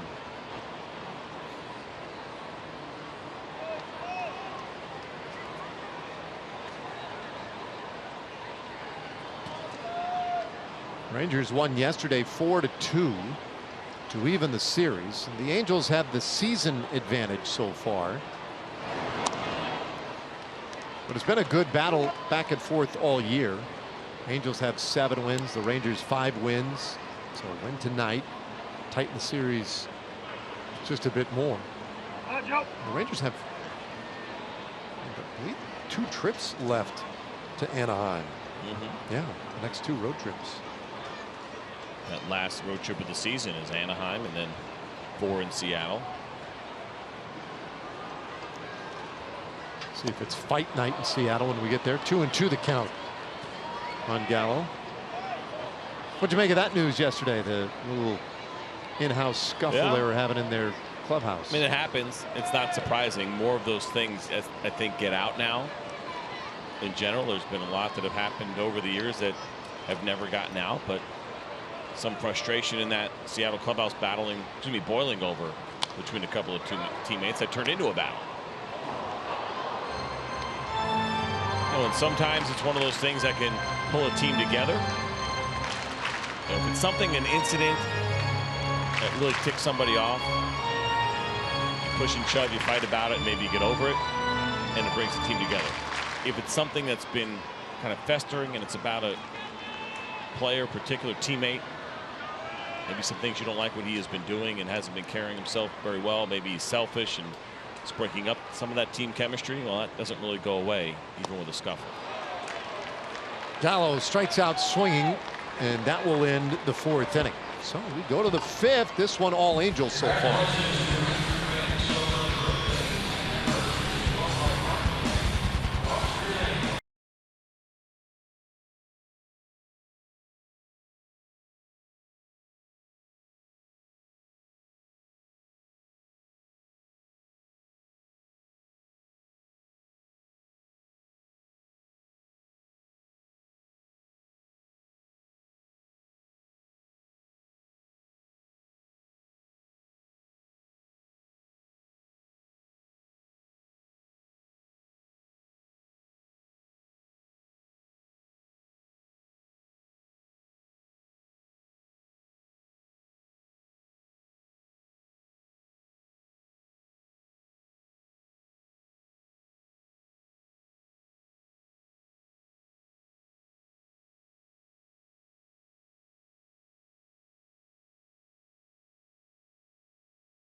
can all agree that Globe Life Park is a perfect venue to enjoy a baseball game. Don't miss the second annual Game of Thrones theme night, September 11th through the 19th. You purchase tickets to this theme night offer and receive a limited edition Odor bobblehead.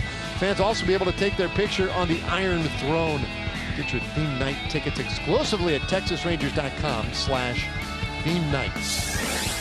Oh, we go to the other side of the wall for that one. All right, top of the 5th inning. Austin Bivens-Dirks has come on to pitch here for the Rangers. Now, welcome back, ABD. Game number 11 for him. He has thrown 41 innings for the Rangers this year and has registered 30 strikeouts. Now, don't be scared off by that ERA. Of course, Austin had that one game where he basically sucked it up for the bullpen, and he stayed out there, and he ended up giving up, I believe it was 11 runs when it was all said and done in 4 innings of work. It's a game that the Rangers lost 16-3. Shohei Ohtani goes after the first offering and lifts this one, a towering shot that just gets out to right field. Well, we've seen Joey Gallo go way up to get one like that, but I think the height of that home run by Ohtani might be the most majestic we've seen yet, his 17th of the year. My goodness. This is pretty amazing. I mean, he got under this ball. There's no two ways about it, but he squared it up as he got under it. And he hit it a mile in the air, and it just kept carrying. And a couple of rows deep in right field for Ohtani.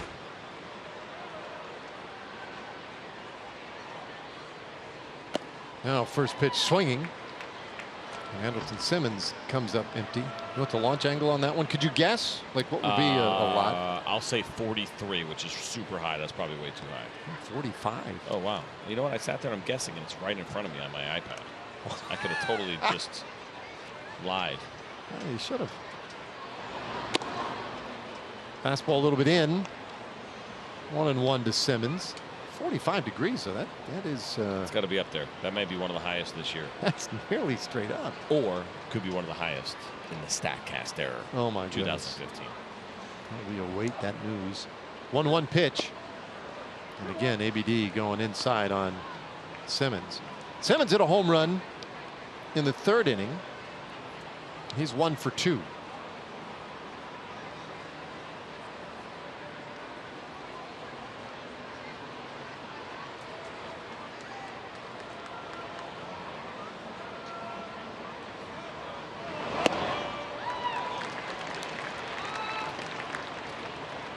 Well, Andrelton Simmons, you mentioned having another good year this year. How about he's just 27 years old?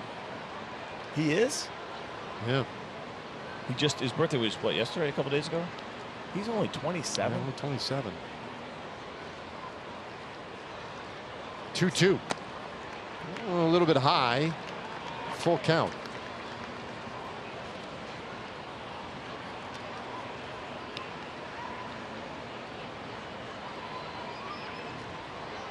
Check that.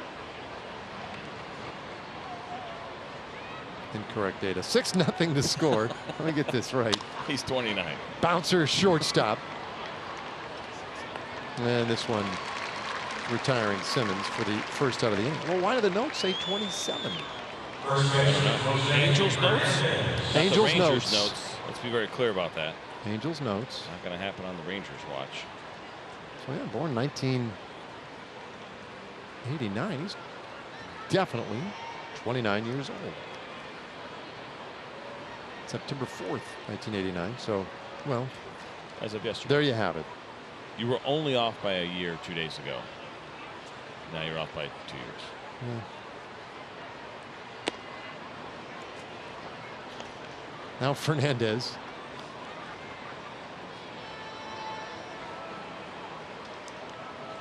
Have to check everybody's ID now before these games. A little tapper. That one fouled off. 1-1. So I'm guessing they didn't update that part of their notes before the series started. And they were off a year.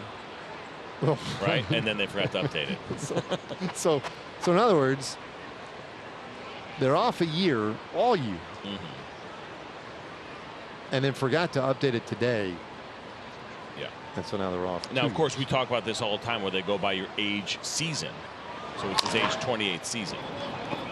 Regardless, 27 is just not even in the park. Yeah. 2 away. And a little ground out. I mean, I'm trying. No, listen, I hear you.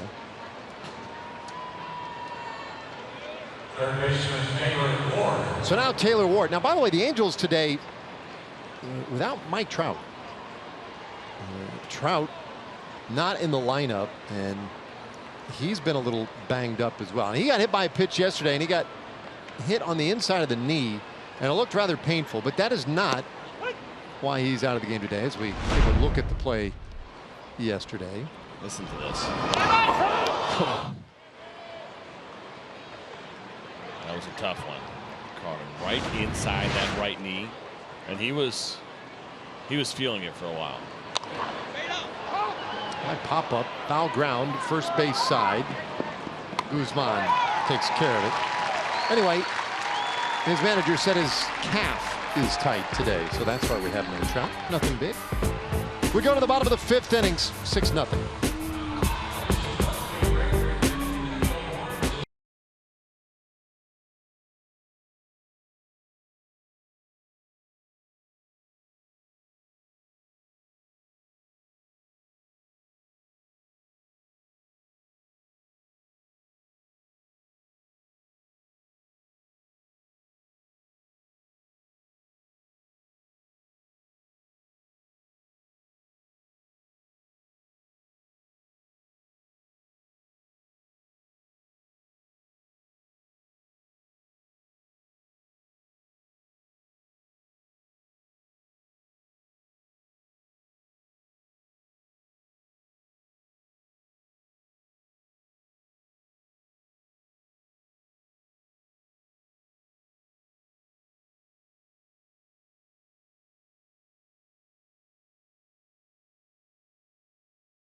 Fans could receive a 20% discount on Fridays for the all-you-can-eat seats in the home run court. You get your tickets in the all-you-can-eat seats for September 21st.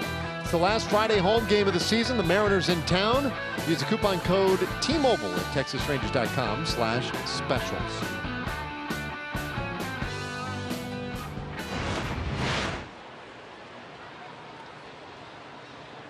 All right, Rangers been kind of quiet offensively tonight. Just 2 hits against Jaime Barria.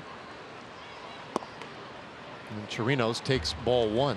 So you had a question, and as usual, I have the answer. I think you had a question. I'm not even sure if you asked this question or not. But since 2015, home runs that have had a launch angle of higher than 45 degrees, or I should say 45 degrees or higher.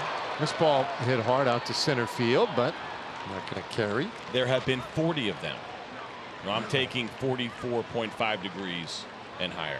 You know, I don't love those decimals. Go ahead and round that sucker up. 40 home runs in the last 4 years. That was a high one. That surprises me. Yeah. Because after watching that one, I look at it and I think, well, it's almost impossible to hit it at that angle and get it out. You really have to crush it. It's happened a little more than I thought. Let's show you this right here, because StatCast AI is powered by AWS, and it will show us this 45-degree launch angle home run. Now, he did hit it hard, 107 miles an hour. And I guess, you can't, that's what the fun part of this, right? As far as the launch angle and the exit velocity and how hard does he have to hit it to get it out to that spot. He hit it 104 is probably a pop out, not pop out, but a fly out, right? Yeah. I would assume. The highest home run that we have seen, 49 degrees. What? Bryce Harper back in 2015 off of Kyle Hendricks. He only hit that 100 miles an hour. All right, where was that? It says left center field. Well, but I mean, what ballpark? Oh. And the reason I ask because it just occurred to me that, like, Wrigley Field, you could hit one straight up in the air and maybe have it blown out. That's probably where it was. It doesn't say it was against Kyle Hendricks, so decent chance that's where it was. I mean, I could find out, but I'm done researching this. Tapped out? Yeah. Well, there's ball 4. Guzman walks with 1 out here in the 5th inning. Rangers have taken advantage of this. Well, I guess that's the 3rd walk. And that brings up Chu.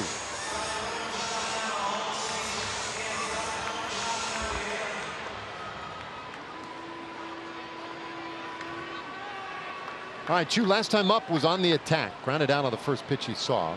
Singled in the 1st inning. And this time he's taking. Now our Kubota power stats tonight are for Jaime Barria with runners on base. Opponents hitting 182. That's 5th lowest among American League starters. And tonight the Rangers 0 for 6 once they've gotten a man on base. The number going down even further. You love seeing that from a young pitcher, right? Because it's one thing to come out and throw pretty well, but how are you doing when your back's against the wall a little bit? How are you doing when you have runners on base? Well, he has been excellent. And so from that standpoint, you don't see a guy that has been scared or timid or a guy who gets worse in those bigger moments. The overall batting average against him is 252. So to think that it gets that much better with runners on base is certainly something the Angels are happy with.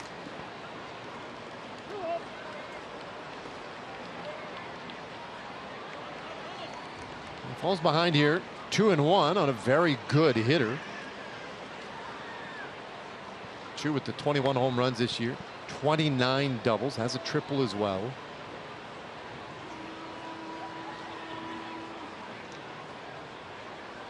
And a chopper up the middle. This one will be handled by Fletcher at second. Steps on the base, throws over to first. In time double play. That's a nice play by David Fletcher, inning over. Pretty impressive here from Fletcher. We talked about the nice job that he has been doing offensively, but how about defensively? He had to take this himself because of the momentum, but what great timing. Step on the bag, great throw to first.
Thanks, Rick. 6th inning. And it's a 6-0 lead for the Angels. High fly ball out to center field by Arcia, one away. In the 6th. So remember when Isaiah Kiner-Falefa was first catching, and we kept kind of saying you don't even notice he's back there. Yeah. Which was a good thing. I'd say the same thing about Joey Galloway's in center field. No, I agree. There hasn't been a time where like, oh wow, that does something doesn't look right. Something's sticking out, and you're having a guy in a little bit of a different position that you're not used to seeing. And I think so far with Joey Gallo in center field, you really haven't seen anything that has stuck out that looks out of place.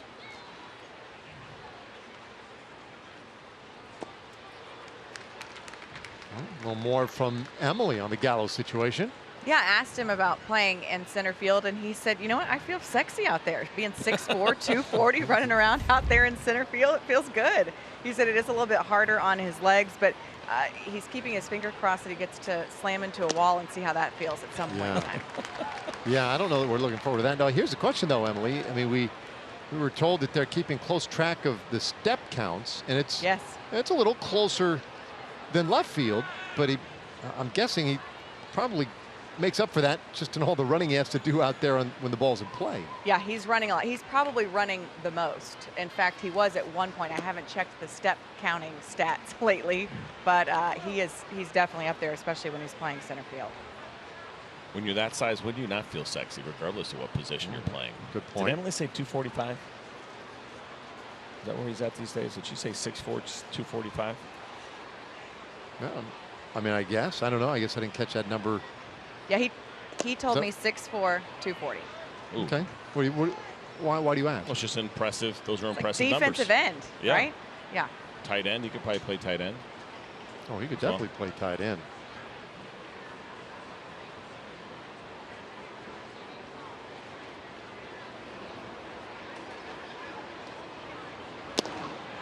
Swing and a miss. And Blash strikes out. How much do you? Never mind. 2 away. Still working on it. And here comes Eric Young.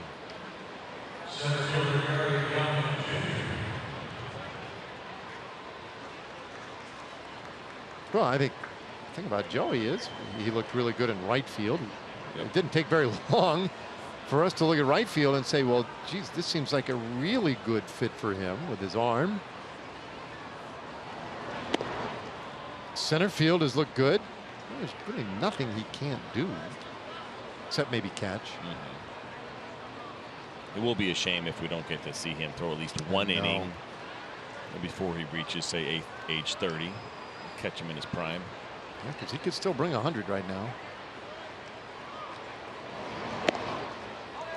In the meantime, it's Ryan Rua, velocity champ of the Rangers. Touched 91 in that game. If I'm not mistaken, does that sound right? 91? That does sound right. Yeah. And the best part of that whole scene was that after the game, somebody asked Ryan about hitting 91. He said, would you believe it if I told you were throwing 91? He said, yeah, they told me not to throw hard. Base hit by Young. The Angels have a base runner in this 6th inning.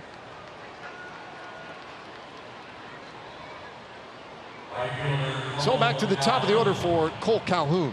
I think I told you this before. I have this dream of last game of the season, if both teams are out of it, position players pitch, pitchers play the field and hit. Be a fun one. How long do you think it would take the commissioner to get to that ballpark? And I don't know. I think it would. You think it would like that? I think people would enjoy watching that. I do. Because it's one thing when you have a position player pitching and Nomar Mazara and Drew Robinson are just hitting bombs. That's cool too. But to watch Bartolo get in there against Nelson Cruz, or finishing the season in Seattle, you don't want to see that? No, I would love to see that. Yeah, I don't think there's any chance. What? Where would you play Bartolo on the infield? What a question. Or he'd be DH? DH, yeah. It's a no-brainer. Although we say that. No, I mean, I think there's a place for him. Yeah. The good hands.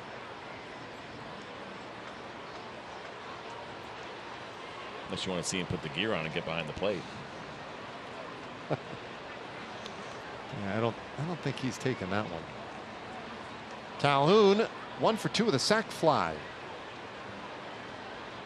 Scored a run, driven in a run.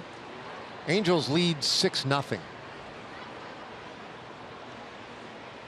Dirks runs that one a little tight, 3-0. They're talking about Calhoun struggling at the start of the year to that 145 average with 1 home run through the end of May. He went on the disabled list when he came off in June 18th. If you take from that point forward, he's hitting .280 with 17 home runs.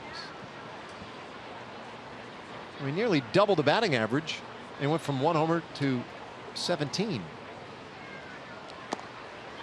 He takes outside here, ball 4, and he's on for the 2nd time tonight. Well, there's only one remaining Saturday night game left this season, and that'll be September 22nd, Rangers and Mariners, a 7:05 start. You can get your tickets for that last Saturday night game of the season at TexasRangers.com or by calling 972-RANGERS.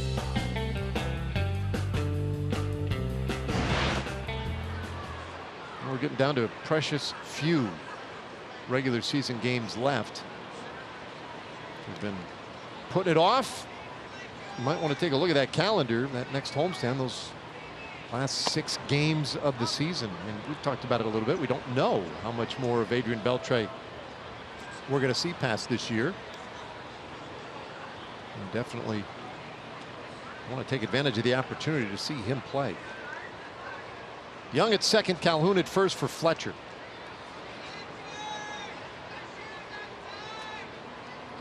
Fletcher doubled in a run in the first inning. He scored in that first as well.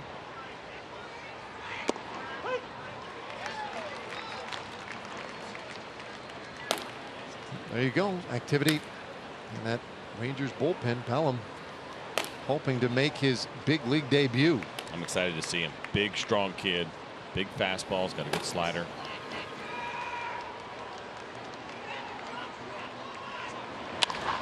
Ball hit hard down to third. Profar races to the base, and he'll win that race to put out Eric Young, and the inning is over. Angels lead 2 more. We go to the last of the 6th inning tonight. Rangers trail by 6.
They look ahead now for the Rangers. They will hit the road tomorrow on off day, and they'll start a series in Oakland Friday night. And our forward probables, Giovanni Gallardo, pitched well against Oakland. His last 6 games, 2-1 with a sub-3 ERA.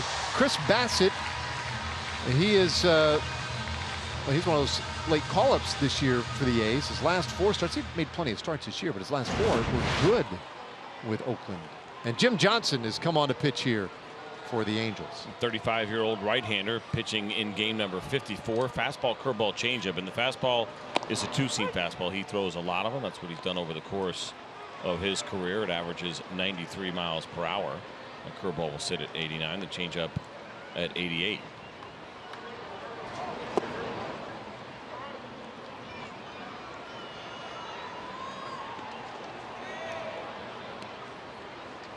th season in the big leagues for Jim Johnson. This is kind of interesting looking at his line. His first 2 years in the big leagues, 06, 07, made 1 appearance. It's not easy to do, just the way things work out, to have 1 appearance in 2 separate years back to back to kick off your career. He didn't get his real first true opportunity until 2008. But he had a start, his only start in the big leagues in 2006, when 3 innings, allowed 8 runs. That was it. This ball lashed up the middle, base hit for Odor.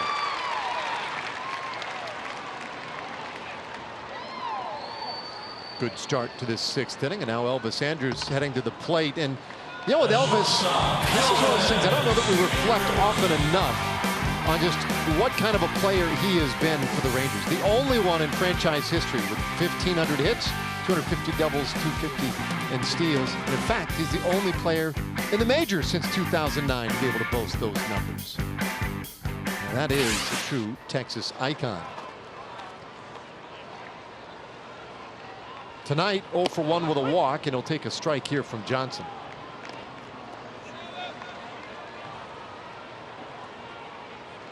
His season this year interrupted by that 2 months he had to take off because of the broken right elbow, an injury he sustained in a game against these Angels. 0-2 the count. We check in with Emily. Yeah, in talking to Elvis about numbers, he said he'd be lying if he didn't think about certain milestones, like becoming this franchise's hit leader, overtaking Michael Young, or possibly even hitting that 3,000 hit mark like Adrian Beltre did last season. But he said he's focused mainly on staying healthy. We saw it this season, how important that is to him. And he goes down looking here in the 6th inning. Really well timed. We set that one up beautifully. God, stink. All right, 1 away. And it'll bring up Nomar Mazara. Real good idea there, CJ.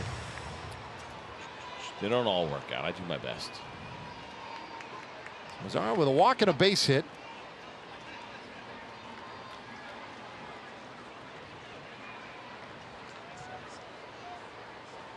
We saw that Ruben Odor base hit. This is a good opportunity for the Rangers. They match up well against Jim Johnson. He has struggled against lefties. .299 batting average against. He's pitched very well against righties. .217 on the year. I did mention, though, that sinker, that 2-seam fastball, has been a good one, which allows him to get a lot of ground balls. 51% ground ball rate. Ball well hit, but to the wrong part of the park. Young has room out there in front of the wall, and he'll make the catch. Odor thought about trying to advance, but he'll scramble back. Goes right back to what we were talking about earlier tonight with the aggressive base running. He gave it a pretty serious look just in case Young was going to be casual with it. I think it's always a good idea. That's what we're talking about with Odor. He always plays hard, doesn't take a play off. Maybe he draws a wild throw, or as you mentioned, maybe he does catch an outfielder catching a ball on his heels. That's part of it. As he lines it up, he'll watch that outfielder, see what the body language and the footwork looks like. And you go hard and you see if you can draw a throw. Maybe he throws one away. It's a really great example. He is a guy that is worth keeping your eyes on when you either watch a game on TV or if you're at the ballpark. There's no kicking it back, taking it easy. It is 5th gear all day, every day.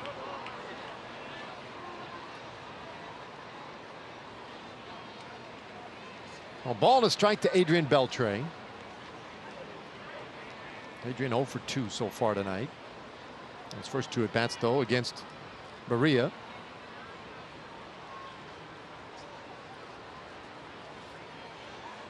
Well, big Jim Johnson.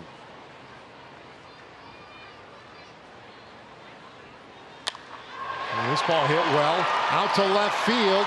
Back toward the bullpen. Gone! Beltre's homered on back-to-back nights. And it gets the Rangers on the scoreboard. It's 6-2.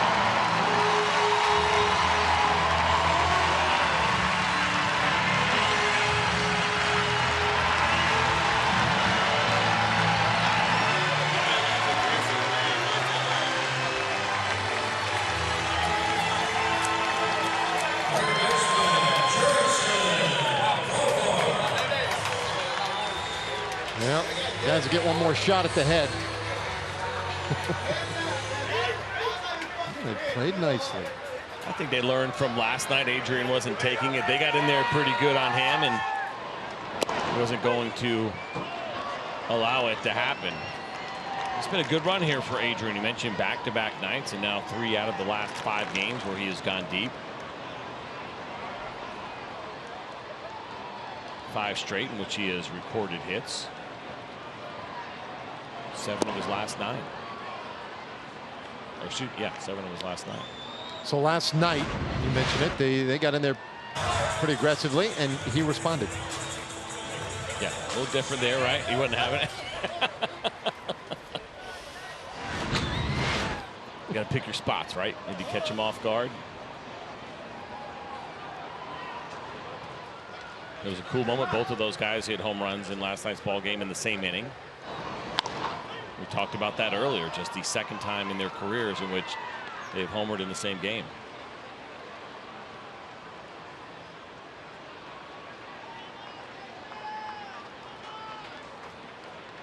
And there you see it. 3 in the last 5 for Beltre. Double digits for the year now.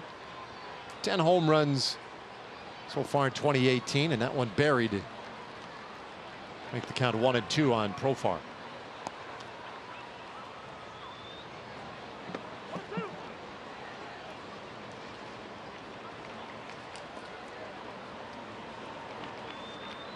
I'm sorry, second time they have homered in the same inning. 8th time in the same game. That's a fair ball, and Fernandez wins the race to first, inning over. I talked about Elvis being a true Texas icon. Here's your icon, Adrian Beltre. He never disappoints. Homers in back-to-back nights, and the Rangers are on the board.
Texas Department of Transportation.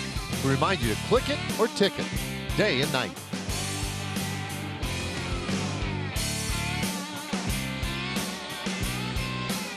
It's a 4-run game now as we go to the 7th inning. Our who's in, who's out pitching change, sponsored by In-N-Out Burger. Austin Bibbins-Dirks, the man who is out. And congratulations to C.D. Pelham. He is the man who is in, and this is his big league debut. Pretty exciting as you look at the numbers in the minor leagues. 53 strikeouts in 46 2/3 innings. You'll see a 4-seam fastball, a slider, and a changeup. And it's an exciting fastball as you see that first one at 97 miles per hour from the 23-year-old left-hander. Pelham, originally a 33rd round pick in 2015 out of Spartanburg Methodist College in South Carolina. And this ball lined out to center field. That's a base hit.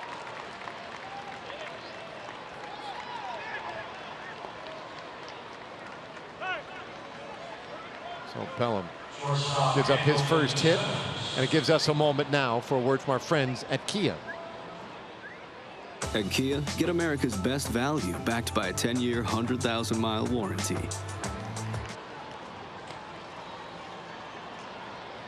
Man on. Pelham started it off with Ohtani. That's a real good test to begin a guy's major league career. And now gets Andrelton Simmons. That one 99 miles per hour right in there for a strike. You know right now the adrenaline is pumping for this young man, and we're seeing a pretty good fastball. It's been 97 to 99 so far. I think our board here in the stadium might have misread that. Put that one down as a slider. Well, and if you can do that at 99, you're going to have a heck of a future. That is news.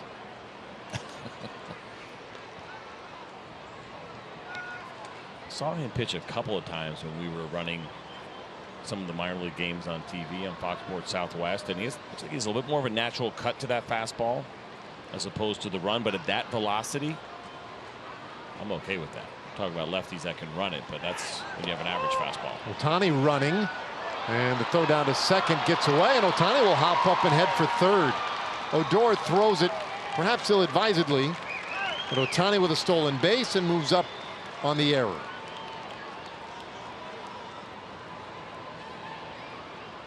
We'll take a look at the stolen base here in the jump. Pretty good one from Shohei Ohtani. It was a breaking ball that was away. And the throw in the dirt, short hopped. Rougned Odor got into the outfield, and that allowed Ohtani to advance to third. The error goes against Chirinos' ledger. It's all man at third now. Infield comes in. Pelham races that one inside.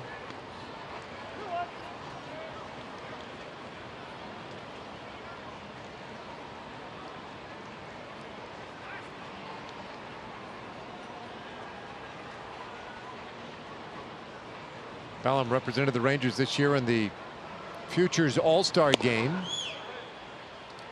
This is high. 3-1, and of course they're still very young, and there are some bouts of wildness. Command can be an issue for him. He really made some big adjustments last year. Had a huge year last year with Hickory, and then a good year again this year. And that one in there for a strike. Full count on Simmons.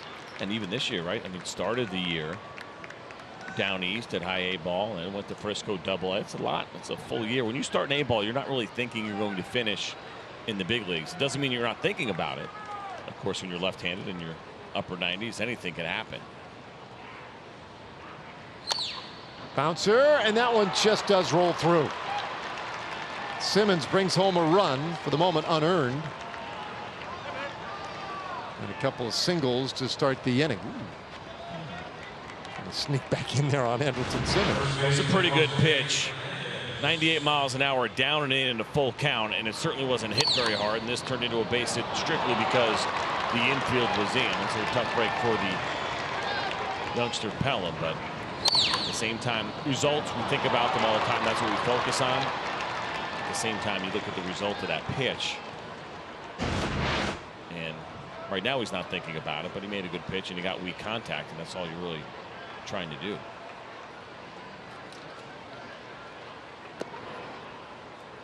That last little roller we got through there off the bat, 79 miles per hour.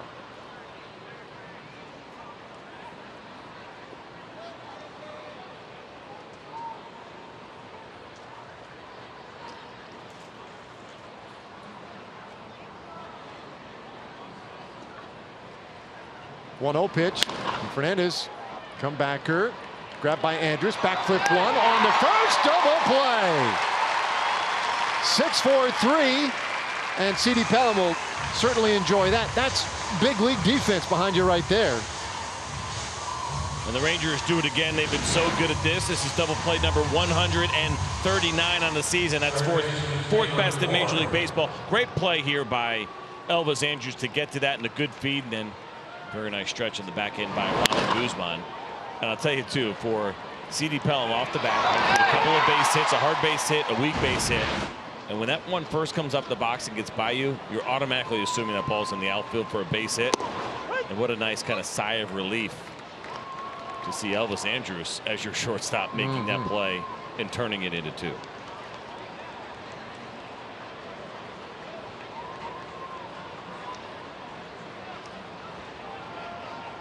The rookie's 1-strike pitch to Ward way in.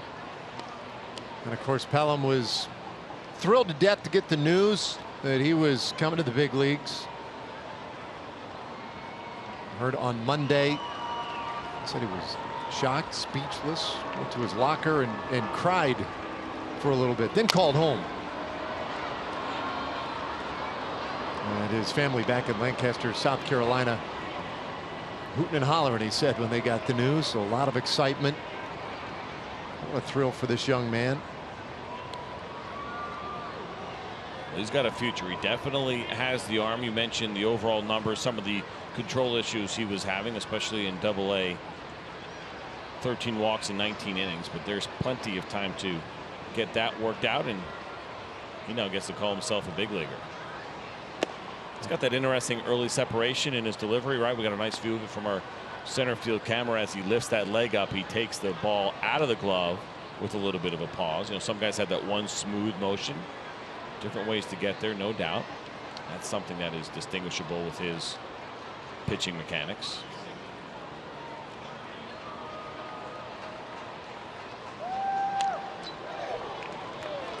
Well, he's looking for that first major league strikeout. Watch him right here. Glove right out of the hand. Little bit of a pause. And then go. It really doesn't matter at that point for me. I don't have a problem with it one way or the other because it's not like the hitter's going to see the ball. Still really good momentum. I like that little pause that he has at the top of his delivery. Here's his 2-2. That one fouled away.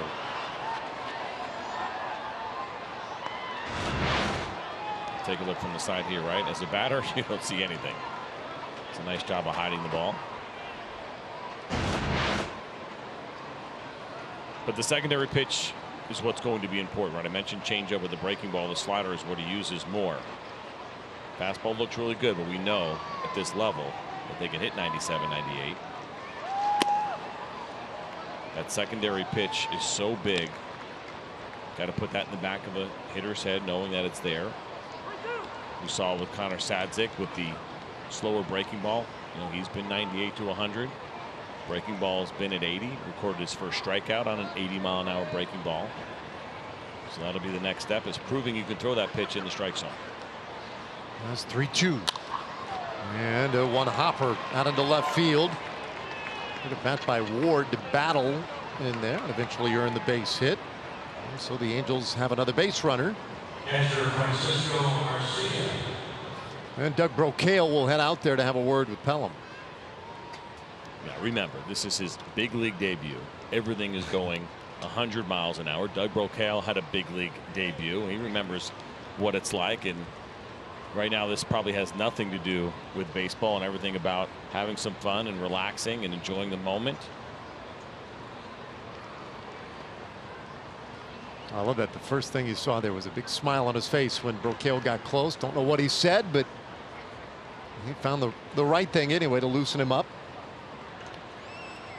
3 hits in the inning, and really Ohtani's was well struck. Simmons, that little seeing eye roller through the drawn in infield, and then that last one there by Ward.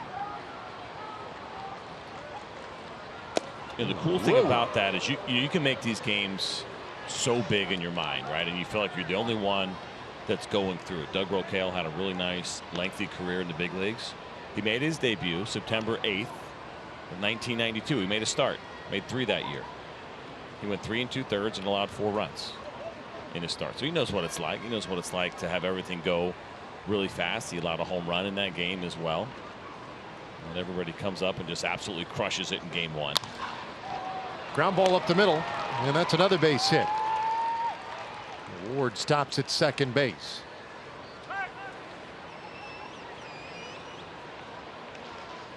So I'll give you a little trivia. Doug Brocail made his debut against the San Francisco Giants. Oh, as you see Jeff Bannister come out. I'll give you the commercial break to think about it. He let up a home run, 1992 to the Giants. Take a guess at who hit it. Okay, we'll come back with that answer when we return. CD Pelham's big league debut in the books. New reliever coming on.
And you do not want to miss a minute of the action. Our final season here at Globe Life Park. It has been such a beautiful home.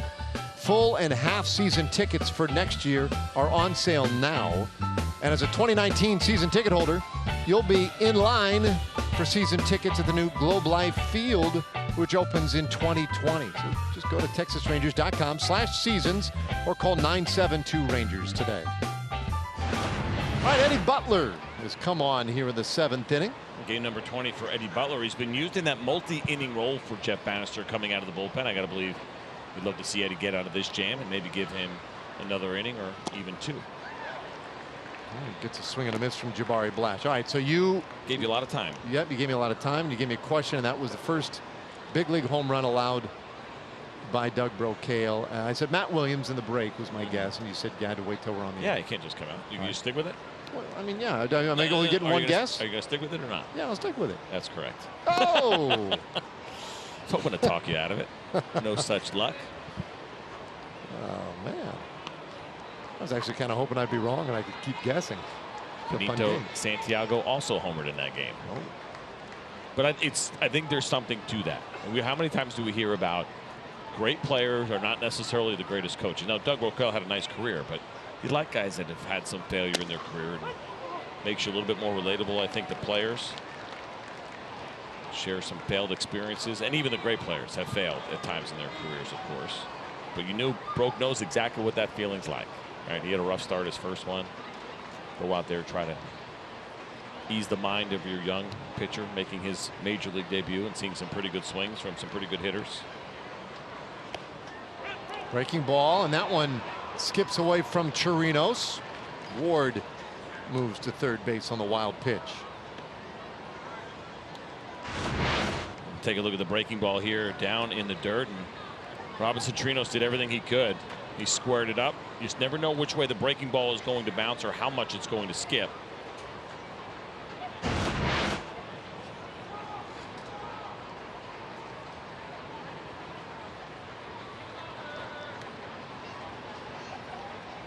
So now they're on the corners. 2-2 pitch. A little bit inside.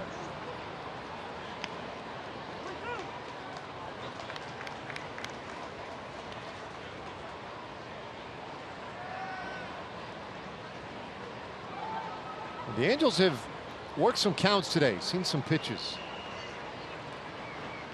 Whether those be from Bartolo Colon or Austin Bibbins Dirk, CD Pelham. And now a deep count here. And Eddie Butler's first at bat. First man faced. Jabari Blash, who has a hit in 3 tries. Runner goes from first, and that one is ball 4, so the bases are loaded.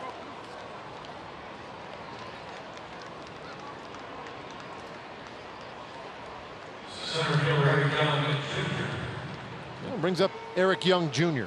I have a chance to mention this with that Bartolo Colon start. It was only 4 innings, but just the 1 walk for him tonight. He has not walked more than 2 in any game. Not once. Right? Not once where it got away from him. Even that 3 or 4 game walk. And you know he's going to fill up the strike zone, even if he's off, even if they're squaring him up a little bit. It's pretty impressive at 45. Pretty impressive at 27. Yeah. But the fact that he's still doing it, we say, okay, mature pitchers, they've been around, they get it. They've got a game plan, but he's just not afraid to throw strikes.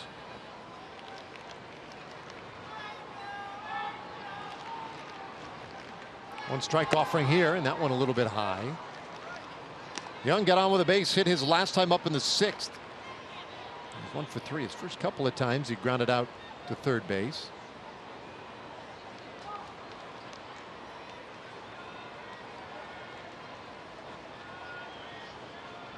Butler now to the plate, 1-1, and strike 2. It's a good fastball from Eddie Butler, and he has shown some good velocity so far this season. This one was at 95 right at the knees. Young didn't like it, but this is a strike all the way. He gets good tilt, kind of up to down. You can see that downward angle. As much as we talk about elevating with the fastball, creating angle also is still something that will give you an advantage. Hitters talk all the time about they feel like they can hit any velocity, especially when it's on the same plane. If you can put some tilt on it, it's a lot harder to square it up. Another tapper foul.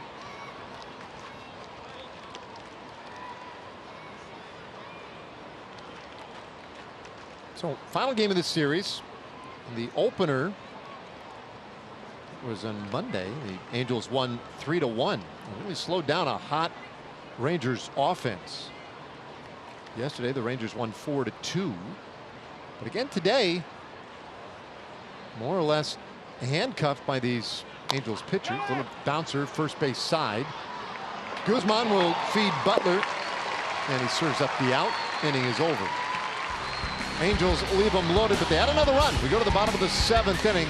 It's a 5-run lead for LA.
Currently up by 5 as we go to the bottom of the 7th, and you can manage your dream team in franchise mode. Plus, get weekly stats, roster updates, and more. RBI Baseball 18 is available now. Learn more at rbigame.com. It's rated E for everyone. So last of the 7th inning as time runs a little short for the Rangers here this evening.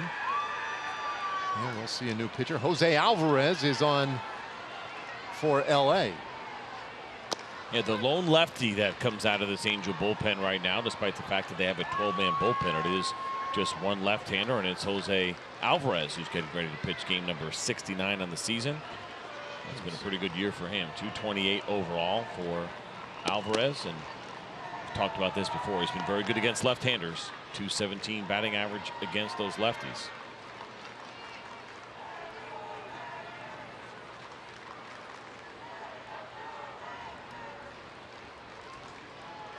One, and Calhoun comes up empty. Joey 0 for 2 is flied out to left, struck out swinging.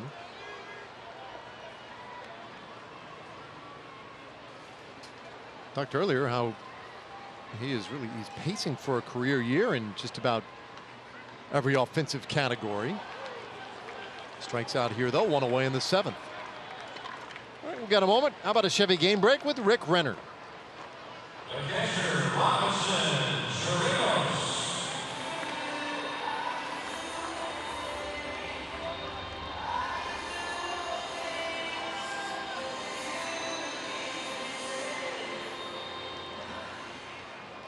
All right, thanks, Rick.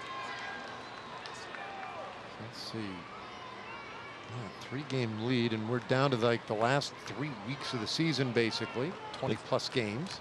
Been some opportunities for the Phillies. They haven't been able to take advantage. Gabe Kapler's club, they just haven't been scoring runs, which has been a problem for them lately. And as you're trying to make your run, your offense going quiet is not ideal this time of the year.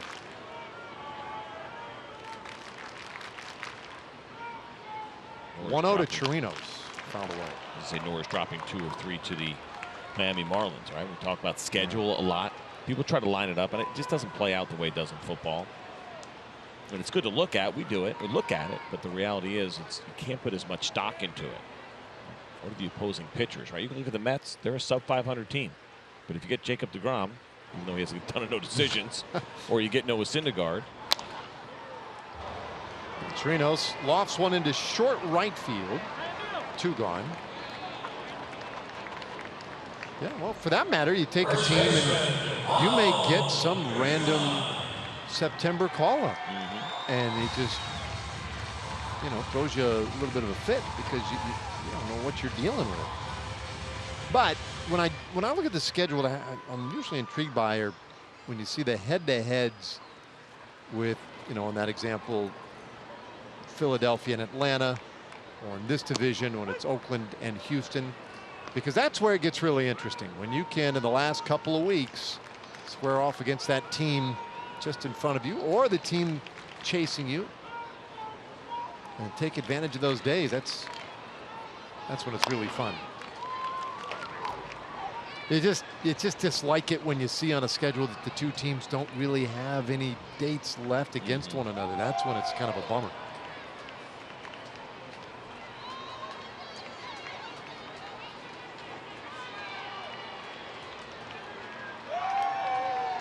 Well, the 0-2 and strike 3 called. Guzman down looking, and Jose Alvarez pretty tidy bottom of the 7th. So the 8th inning on the way. It's still a 5-run lead for the Angels.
Visit your local Buick dealer today.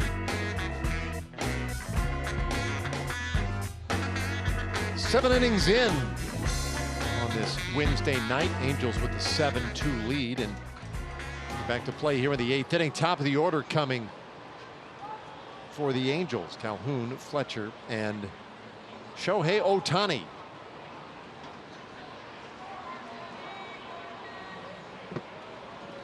Calhoun has been on twice, a base hit and a walk today. Also has a sac fly. And he lets this one foul out of play. It's Pop Dog. You got to be kidding me. I just asked you that question a couple innings ago. Pop Dog made, I mean, it's like it came right to him. Yeah, well, that's defensive shift work right there, because that's not where he usually sits. Yeah. So I think he has a method to his madness, whether it's a left-handed hitter or a right-handed hitter. And maybe that's not madness, it's just being real smart. But I asked you, because he's here, I think, pretty much every night. A lot, yeah. He's got the glove, he rotates, kind of roams throughout our section here in the 220s, right in front of the booth. And I said, how many balls do you think he gets a year? If he's here for 81 games, and I threw out 25 to 30, and you poo-pooed that. There's Pop Dog. Woo, woo. Let the dog. So he's trying to get someone. What booth is that? Who's he trying to get the autograph from? Oh yeah, right there. Jose Guzman. Oh yeah. Where's Eleno? I don't know. And what's Guzzi got in that box? What is going on over there? Whatever it is, they look like they're having more fun than we are. A foul ball by Calhoun, 2-2. There we go. Let's see. Para Calhoun, él tiene 18 cuadrangulares, 55 producidos.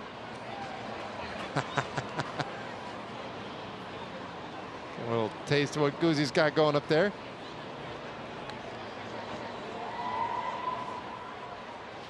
Yeah, I don't know. I mean, I have no idea what to guess on the foul balls. I don't feel like we get that many that get into this section.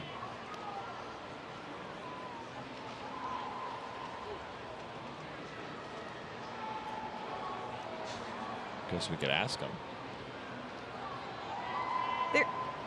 Guys, there is zero chance he's getting 25 balls. A year. A year? No way. Okay, so I'm with you on that, Emily. 81 games? Yeah, I kind of agree. Find out. I'm going to ask him. I mean, he's reacting as if it doesn't happen very often, which is hurting my cause a little bit.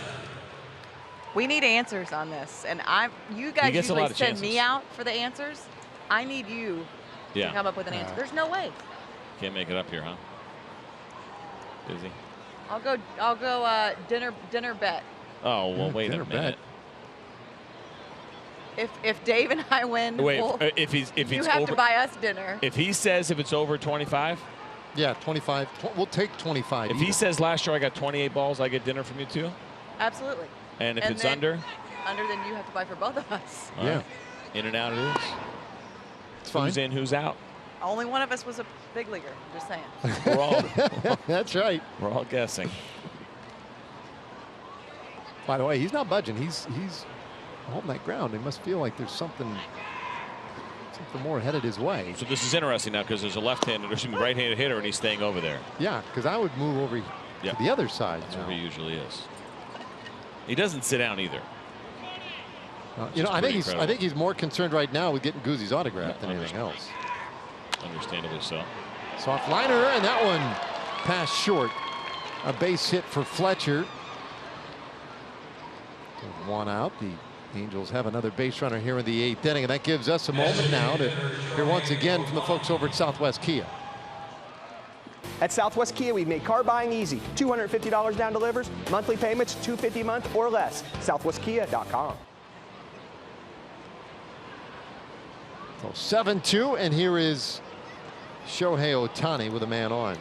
Ohtani's had a real nice night. A walk, a couple of base hits, and a home run. He has scored 3 times, driven in a run.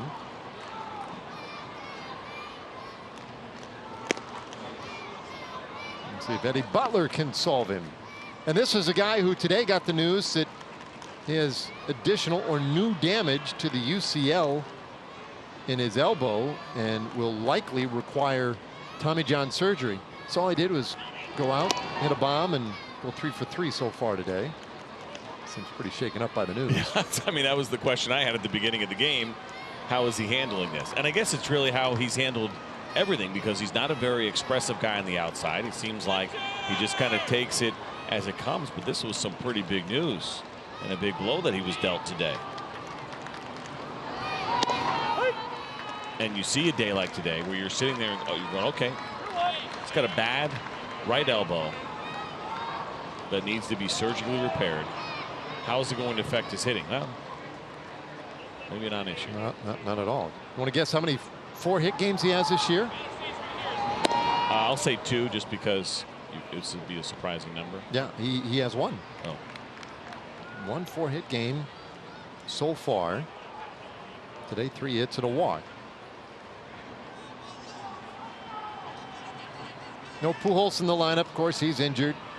No Trout today, getting a day off with a sore calf.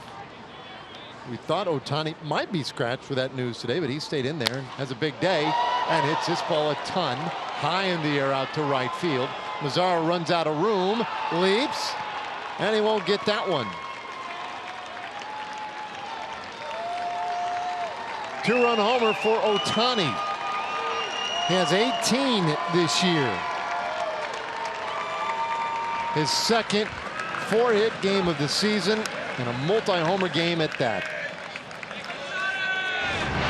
Now take a look at the pitch here from Eddie Butler. Off-speed pitch that stayed up in the zone. That's one that they wanted down. It stayed up. And another really high home run here from Shohei Ohtani. Just barely gets out.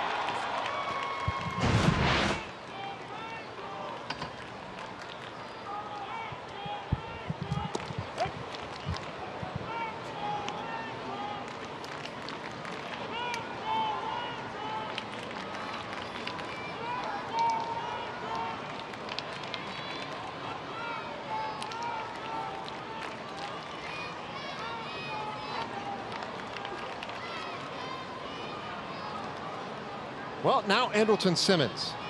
All right, Pop Dog said, by the way, wait a minute, not very many foul balls. Are you upset that I'm out in that information already? Oh, I asked him too. I heard him. Both just kind of bailed on the broadcast for a second because we were super curious as far as what the number was. But he said not that many here, which I thought was interesting. What are you implying? That he goes around to quite a few places. I thought you meant other places in the ballpark. Nice play by Odor! And just in time, well, Guzman had to leave the bag briefly, but able to get the toe right back in there to get Simmons for out number 2. I think Andrelton Simmons is not convinced that Guzman got back to the bag. Let's take a look at the replay. Mike Sosa is waiting. They may challenge this. Good play by Rugi. Again, has to make a throw on the run. Not easy to do. Guzman misses the bag here, but does he get back in time right there? Ooh, that is close. But they are not going to challenge. And yet they think he did get back right there. He's starting to pull up a little bit too. And that's ultimately what cost Andrelton Simmons. That's pretty shocking that he would pull up in that spot. The way that Rugi fielded that ball, he had some work to do to make a good throw. And Andrelton Simmons is a really good athlete and usually plays pretty hard, but man, he pulled up right there and that cost him a base hit. It's nobody's fault but his own. And now a ground ball, and that one up the middle. Base hit for Fernandez. Going to show you this one more time here with Andrelton Simmons. Here's the ball hit to the right side. You see how Odor's got to make that throw on the run, and what you see there is Simmons kind of get it going, then he downshifts, then he tries to jump back up again, and at that point it's too late.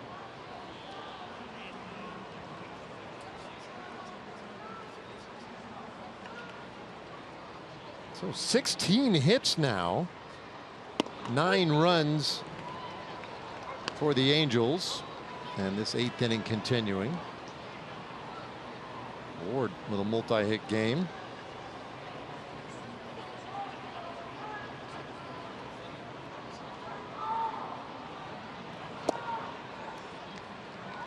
1-1. There's 2 runs in the first, 2 runs in the third. Single tallies in the 4th, 5th, and 7th. And now 2 runs so far here in the 8th inning. The Angels have spread it around. 1-2 the count. By the way, Big Dog said about a dozen. Still a pretty good ratio. Would you, if I put the over under at 12, I think you still would have taken the under. Probably would have, but fairly inexact count too, by the way. The other thing that was funny is when we were asking him, everybody in the section was trying to, no. They're all in on the conversation too. Now less than 10. So you guys taking fries with your dinner? Or? I am, yeah, you better believe it. Yes. All in. Yeah.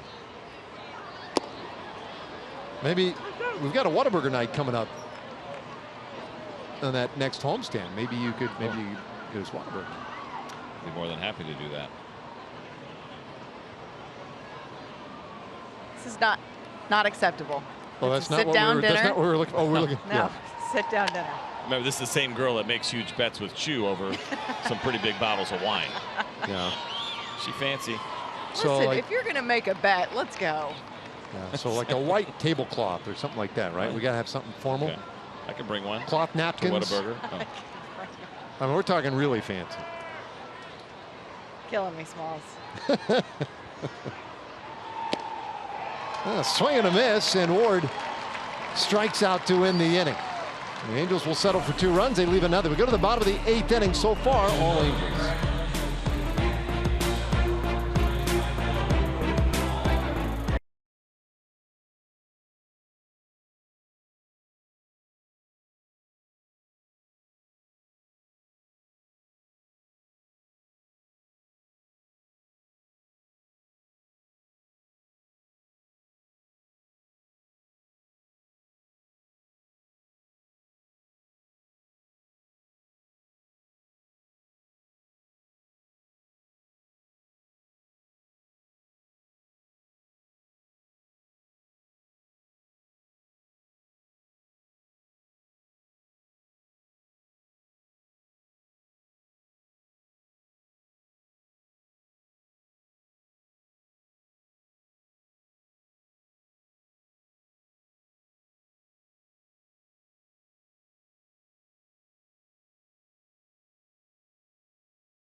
The Angels offense tonight, first against Bartolo Colon. This Fletcher double down the left field line drove in the first run of the game, and then you see Ward chipping in with a base hit, driving in the second run of the game. Andrelton Simmons hits a 2-run shot that came in the 3rd inning, and then Shohei Ohtani put one high in the sky, but not that deep in the seats, but deep enough, and that was in the 5th inning. It has been all Angels, and Ohtani would add another one in the 8th, and you see the score there. 9 runs on 16 hits for the Angels so far this evening.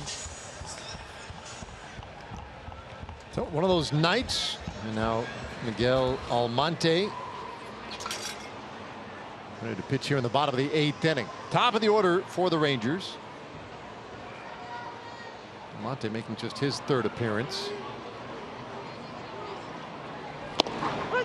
Grooves that one. 94 miles per hour for strike 1.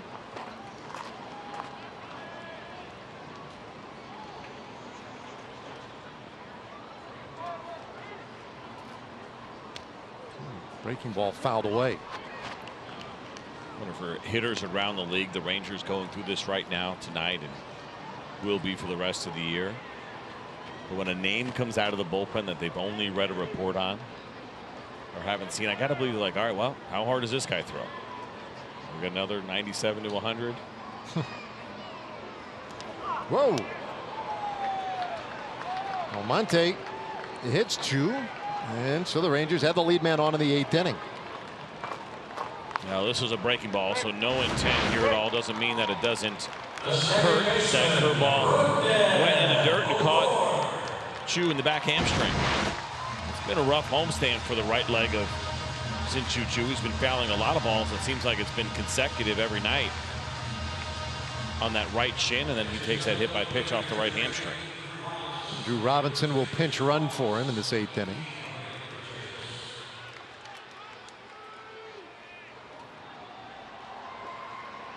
So deeper benches, more players available, and Jeff Bannister gives Chu a little bit of time off here. So Robinson over there at first. Here is Odor, who is 1 for 3. And a little tapper back to the mound, in and out of the glove of Almonte, and wisely stays with it and just goes for the out. At first he gets Odor 1 away. You mentioned a smart play here. You don't try to make too much out of this after this happens right here. You can see where a young pitcher might panic. Stays under control, does a good job of collecting himself and making a good throw over to first base. Now Isaiah Kiner-Falefa announced as a pinch hitter for Andrus. So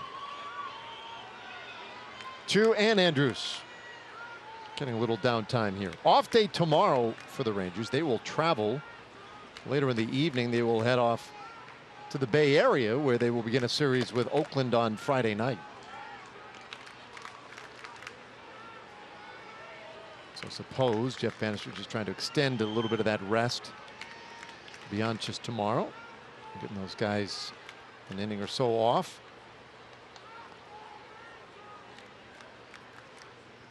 Kiner-Falefa bounces one right side. High hop for Fletcher, and he'll take care of IKF. 2 away. What? Robinson over at third base. And here comes Mazara.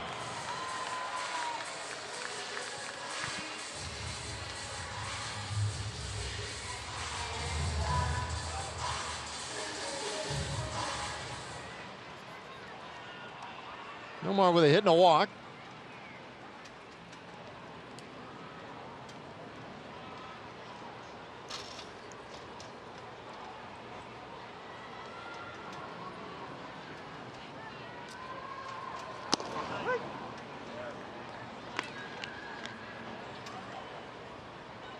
Almonte, a guy who has been around a little bit, in his big league debut in 2015. Back then was with the Royals. And over the span of these handful of years now has appeared in a total of 11 major league games. 9 games in 2015 with the Royals. 2 games last year. Now I suppose 3 more this year, so you can call it 14. 2 balls and a strike on Mazara.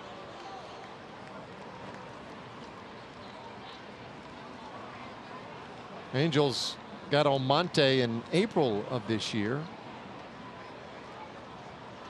trading cash considerations to Kansas City. 2-1. And this one lined into left field. That's a base hit from Mazara. Brings Robinson to the plate. And it's a 9-3 ball game.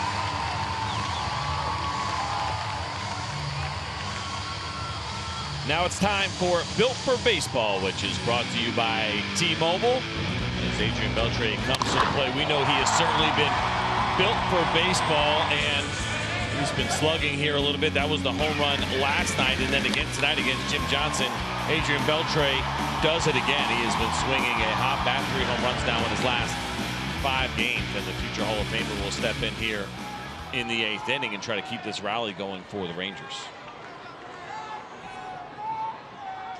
Beltre takes a breaking ball for a strike. Carlos Tocci on a pinch run for Mazara.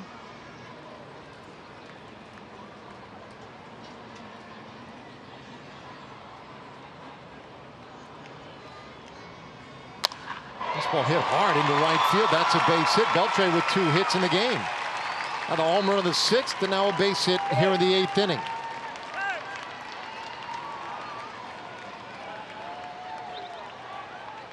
This was loud off the bat of Adrian Beltre. Take a look at the pitch. Fastball trying to go away, ends up splitting the plate. Good look at the 4-seam grip and that rotation. Adrian Beltre just stays inside this ball and lines it hard to right field. That's number 3,149 for Beltre. And Delano DeShields takes over at first base for him as a pinch runner. How's your scorecard looking? Perfect. Not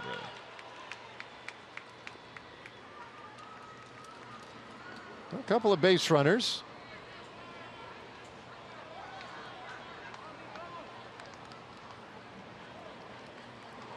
Now Jurickson Profar. 2 runs in the 6th inning, a run here in the 8th.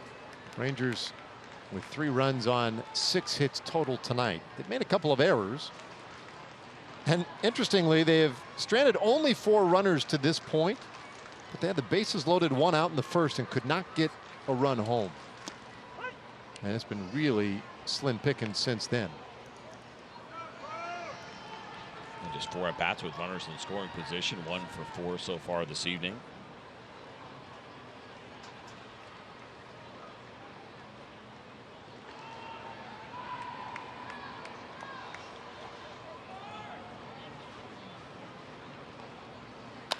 Strike pitch, bouncer up the middle. Andrelton Simmons positioned perfectly, and that will end the inning. So the Rangers will settle for the 1 run.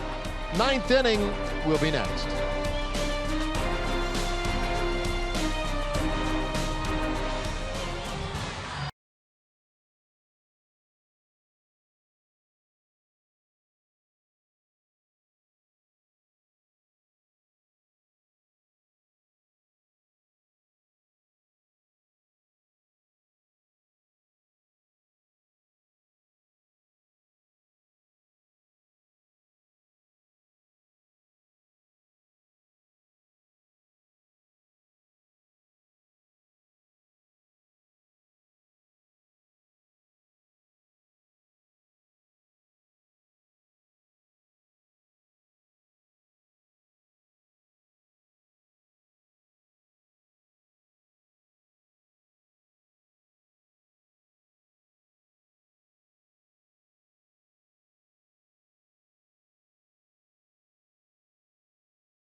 Hidden fees.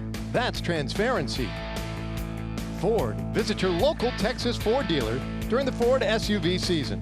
Ford is the best in Texas. And by Shiner Light Blonde. It's light done right.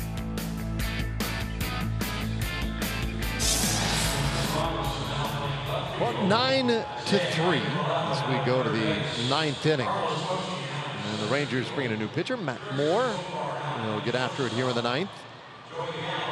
Take a look at those numbers for Matt Moore. Game number 31. Of course, the majority of those came in the rotation. He has been in the bullpen now, I guess, close to a month for Matt Moore. Still a few good games out of the bullpen. And we've talked about this a lot with him. The velocity has looked good, but also that curveball, and when it's on, it's been a good combination for the Rangers lefty. His first pitch right in there for strike 1. Just a couple of changes for you this inning. Profar moves from 3rd to short. Kiner Falefa checks in at 3rd. Perez now the catcher. Tocci into center field. Robinson moves into left, and Gallo slides over to right field. A comebacker. Moore takes care of it, gets Garcia one away. Only 2 players still on the infield in their original positions. That's Odor and Guzman on the right side. A little spring training field of this thing. I'm going to work really hard to make sure I get this right. Now Moore goes upstairs for ball 1 to Jabari Blash. I don't just mean tonight. I mean all September. I'm going to go for perfect scorecards. Not easy to do. No.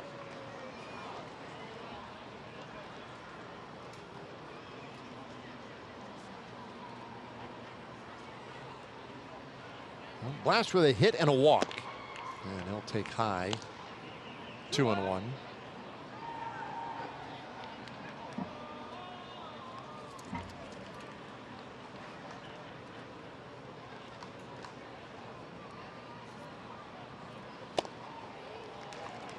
93 miles per hour there for Moore. Got in on Blash. It's 2-2.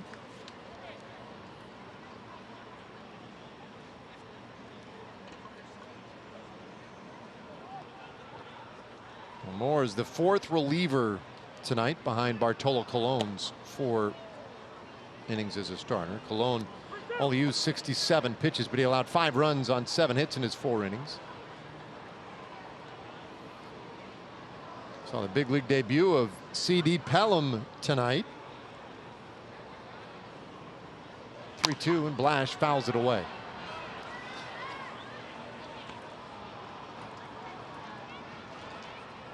It's the final game on this homestand, the penultimate homestand of the year, which in and of itself hard to believe. And when we come home to wrap up the home portion of the schedule after this next road trip, we'll be seeing Tampa Bay and Seattle as a swing and a miss. Blash, a strikeout victim here in the ninth. Let's get to our Southwest Airlines player breakdown this evening, and it's got to be all about Shohei Ohtani, who had a big night, 2nd career 4-hit game and multi-home run game, and he had a couple of towering shots to right field against Rangers pitching this evening. RBIs in there as well, 3 on the night. Those 2 singles. He stole a base. And he scored 4 times.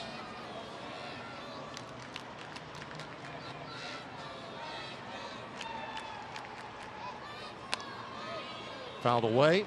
Count 1-1 on Young. Now you had said earlier today we were speculating quite a bit, just off the air, wondering how they're going to handle him the rest of the way, and what that would mean for his Rookie of the Year campaign. If they continue to use him as a hitter, I mean, he's got a real shot, doesn't he? He'll have a shot, and here's the other part of that: is it won't be taking those 3 days off because he's pitching, right? Right. I mean, he was taking off those days. There's also no Albert Pujols in the way, so he'll pretty much play, I would assume, as long as they have 0 elbow concerns. Play almost every game down the stretch. He'll give him a day off here and there, but he'll be in that lineup, and so absolutely he can make a run. 18 home runs now, right? He came in with 16. Miguel Andujar has got 23 home runs. He's kind of the favorite right now in the American League. Gleyber Torres has 22, and that's just the home runs. Shohei Ohtani will have them on base percentage, at least he does right now. The batting averages are kind of clustered a little bit. Andujar came in hitting 297 tonight. Ohtani was hitting 276. And then it all depends on what voters think about the difference in at-bats. Shohei Ohtani's got his 18 home runs in 281 plate appearances. Andujar's got his in 520. Right. And that's a big difference. So 2 ways to look at it. Well, one guy's been in the big leagues the entire year, and he's produced the entire year. And the idea of parsing out what those numbers would look like over the course of a full season probably isn't fair. Nope, I don't think you can do that. But I think you could just measure the impressive nature, because here's the deal. Yeah, well shy in the number of home runs and stuff. The counting stats are still pretty similar. That's impressive. He's also a pretty good pitcher when he's healthy now. Not healthy right now, but he's still contributed pretty well on the mound this year. Young fouls this one away. Consider this, Ohtani, the first player since Babe Ruth in 1919 with at least 50 innings pitched and 15 home runs in a single season. And he certainly blew past the 15 home runs tonight. Highest OPS, highest weighted runs created plus, if you care about that, for the writers that are going to really dig in. I mean, he gets my vote right now. There's still 3 weeks left. And there you go. That's right. 50 strikeouts as a pitcher and 15 home runs. Even the Babe didn't do that. I hope he makes it interesting. I really do. I think that he already has, but even to kind of put the pedal to the metal here and just finish really strong offensively. 2 balls, 2 strikes to Eric Young Jr. So of the Rookie of the Year candidates, or just among rookies, period, I don't want to qualify it, who do you think has the best WAR of the group? Fangraphs WAR, F4. I would say Ohtani. Joey Wendell. Whoa. Even Steve Hunt said, wait, what? Got me looking. Fly ball out to left field. Robinson runs underneath it, and the inning is done. So last chance for the Rangers coming up. Down by 6th as we head to the bottom of the 9th.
Texas Rangers looking for a big rally in the bottom of the 9th. We're chilling at the Rebecca Creek Saloon. We have Rangers Live presented by Fios by Frontier on deck. A lot to talk about in our post-game show. What do you got, Pudge? Oh, Mike? Yeah, after Pudge gets done breaking that down, we're going to look at C.D. Pelham's debut for the Texas Rangers. Plus, we'll hear from Jeff Bannister. We got Emily Jones work in the clubhouse. And why is Adrian Beltre hanging out with a bunch of Emmys? That's after the game. Now back across the diamond to David CJ. I'll have what he's having. Pudge. All right. Here we go. Last of the 9th. And a couple of changes. Michael Hermosillo checks into the game in right field. He was waiting on deck in case he get a chance to hit. And Noe Ramirez checking in on the mound for his 63rd appearance. Yeah, it's been a good year. The high ERA, but good strikeouts, respectable opponent's batting average. We know it's not an overpowering fastball, but he's got that funky delivery. You see it there at 89 miles an hour, and it's that lower kind of 3/4 arm angle. He gets good run on the fastball. So what he lacks in velocity, he makes up for it with good movement. And also, as we have seen this year from Ramirez, good breaking ball. Slider that averages just 78 miles an hour, but it's been a good pitch for him.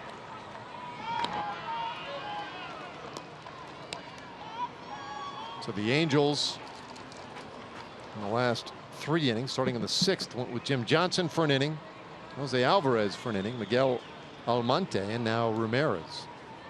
Only one of the 3 relievers so far has posted a scoreless inning.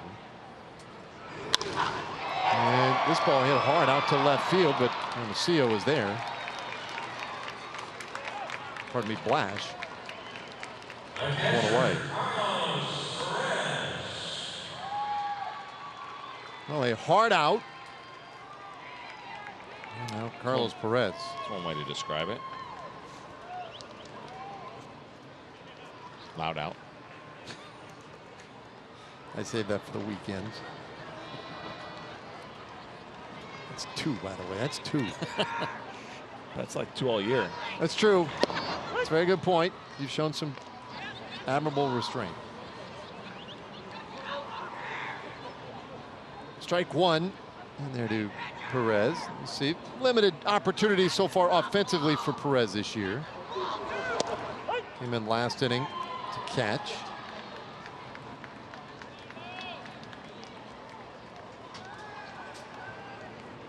Chirinos finished his night 0 for 3.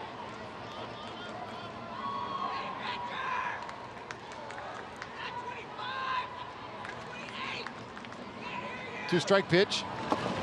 That's down in the dirt. Well, the Angels came into the game today 67 and 72. In some ways, yeah, I mean, they're long out of it. Mike Scioscia, it was suggested today, in fact, Jerry Fraley in the Dallas Morning News suggested, hey, this might be the last chance for Rangers fans to really heckle or razz the longtime great manager of these Los Angeles Angels. I mean, what a long and distinguished career he has had with the Angels. That is, if he is to retire after the season or not be retained. So what's the suggestion? Get down there and get your last insults in, or come to the ballpark and yell at him?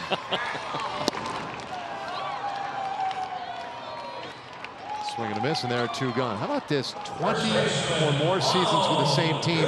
It's only been done 5 times. And Connie Mack, it should be noted, he owned the team. He managed till he was 87 years old in Philadelphia. Their first 50 years in Philadelphia. John McGraw, of course, a long and storied run with the Giants. Walter Alston, Tommy Lasorda. The Dodgers had such stability at the helm. Bobby Cox's great career with Atlanta. And then right behind all that is Mike Scioscia. I mean, for me, I'd say a pretty good chance you could go ahead and put that list in cement. Yeah. Anybody else going to manage 19 years again? The way things are right now. Hard to imagine. The really. turnover is, I talk about it a lot. I don't love it, but it is what it is. And the turnover that happens now in Major League Baseball with managers is just much quicker than it ever has been. I don't think we see it.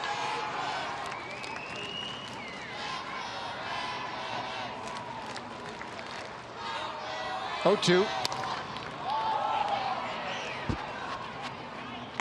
I mean, think of some of the managers, all the new ones we have this year, guys that are doing a really nice job. Alex Cora is crushing it with the Boston Red Sox. I think he's going to have a 19-year run there. That city.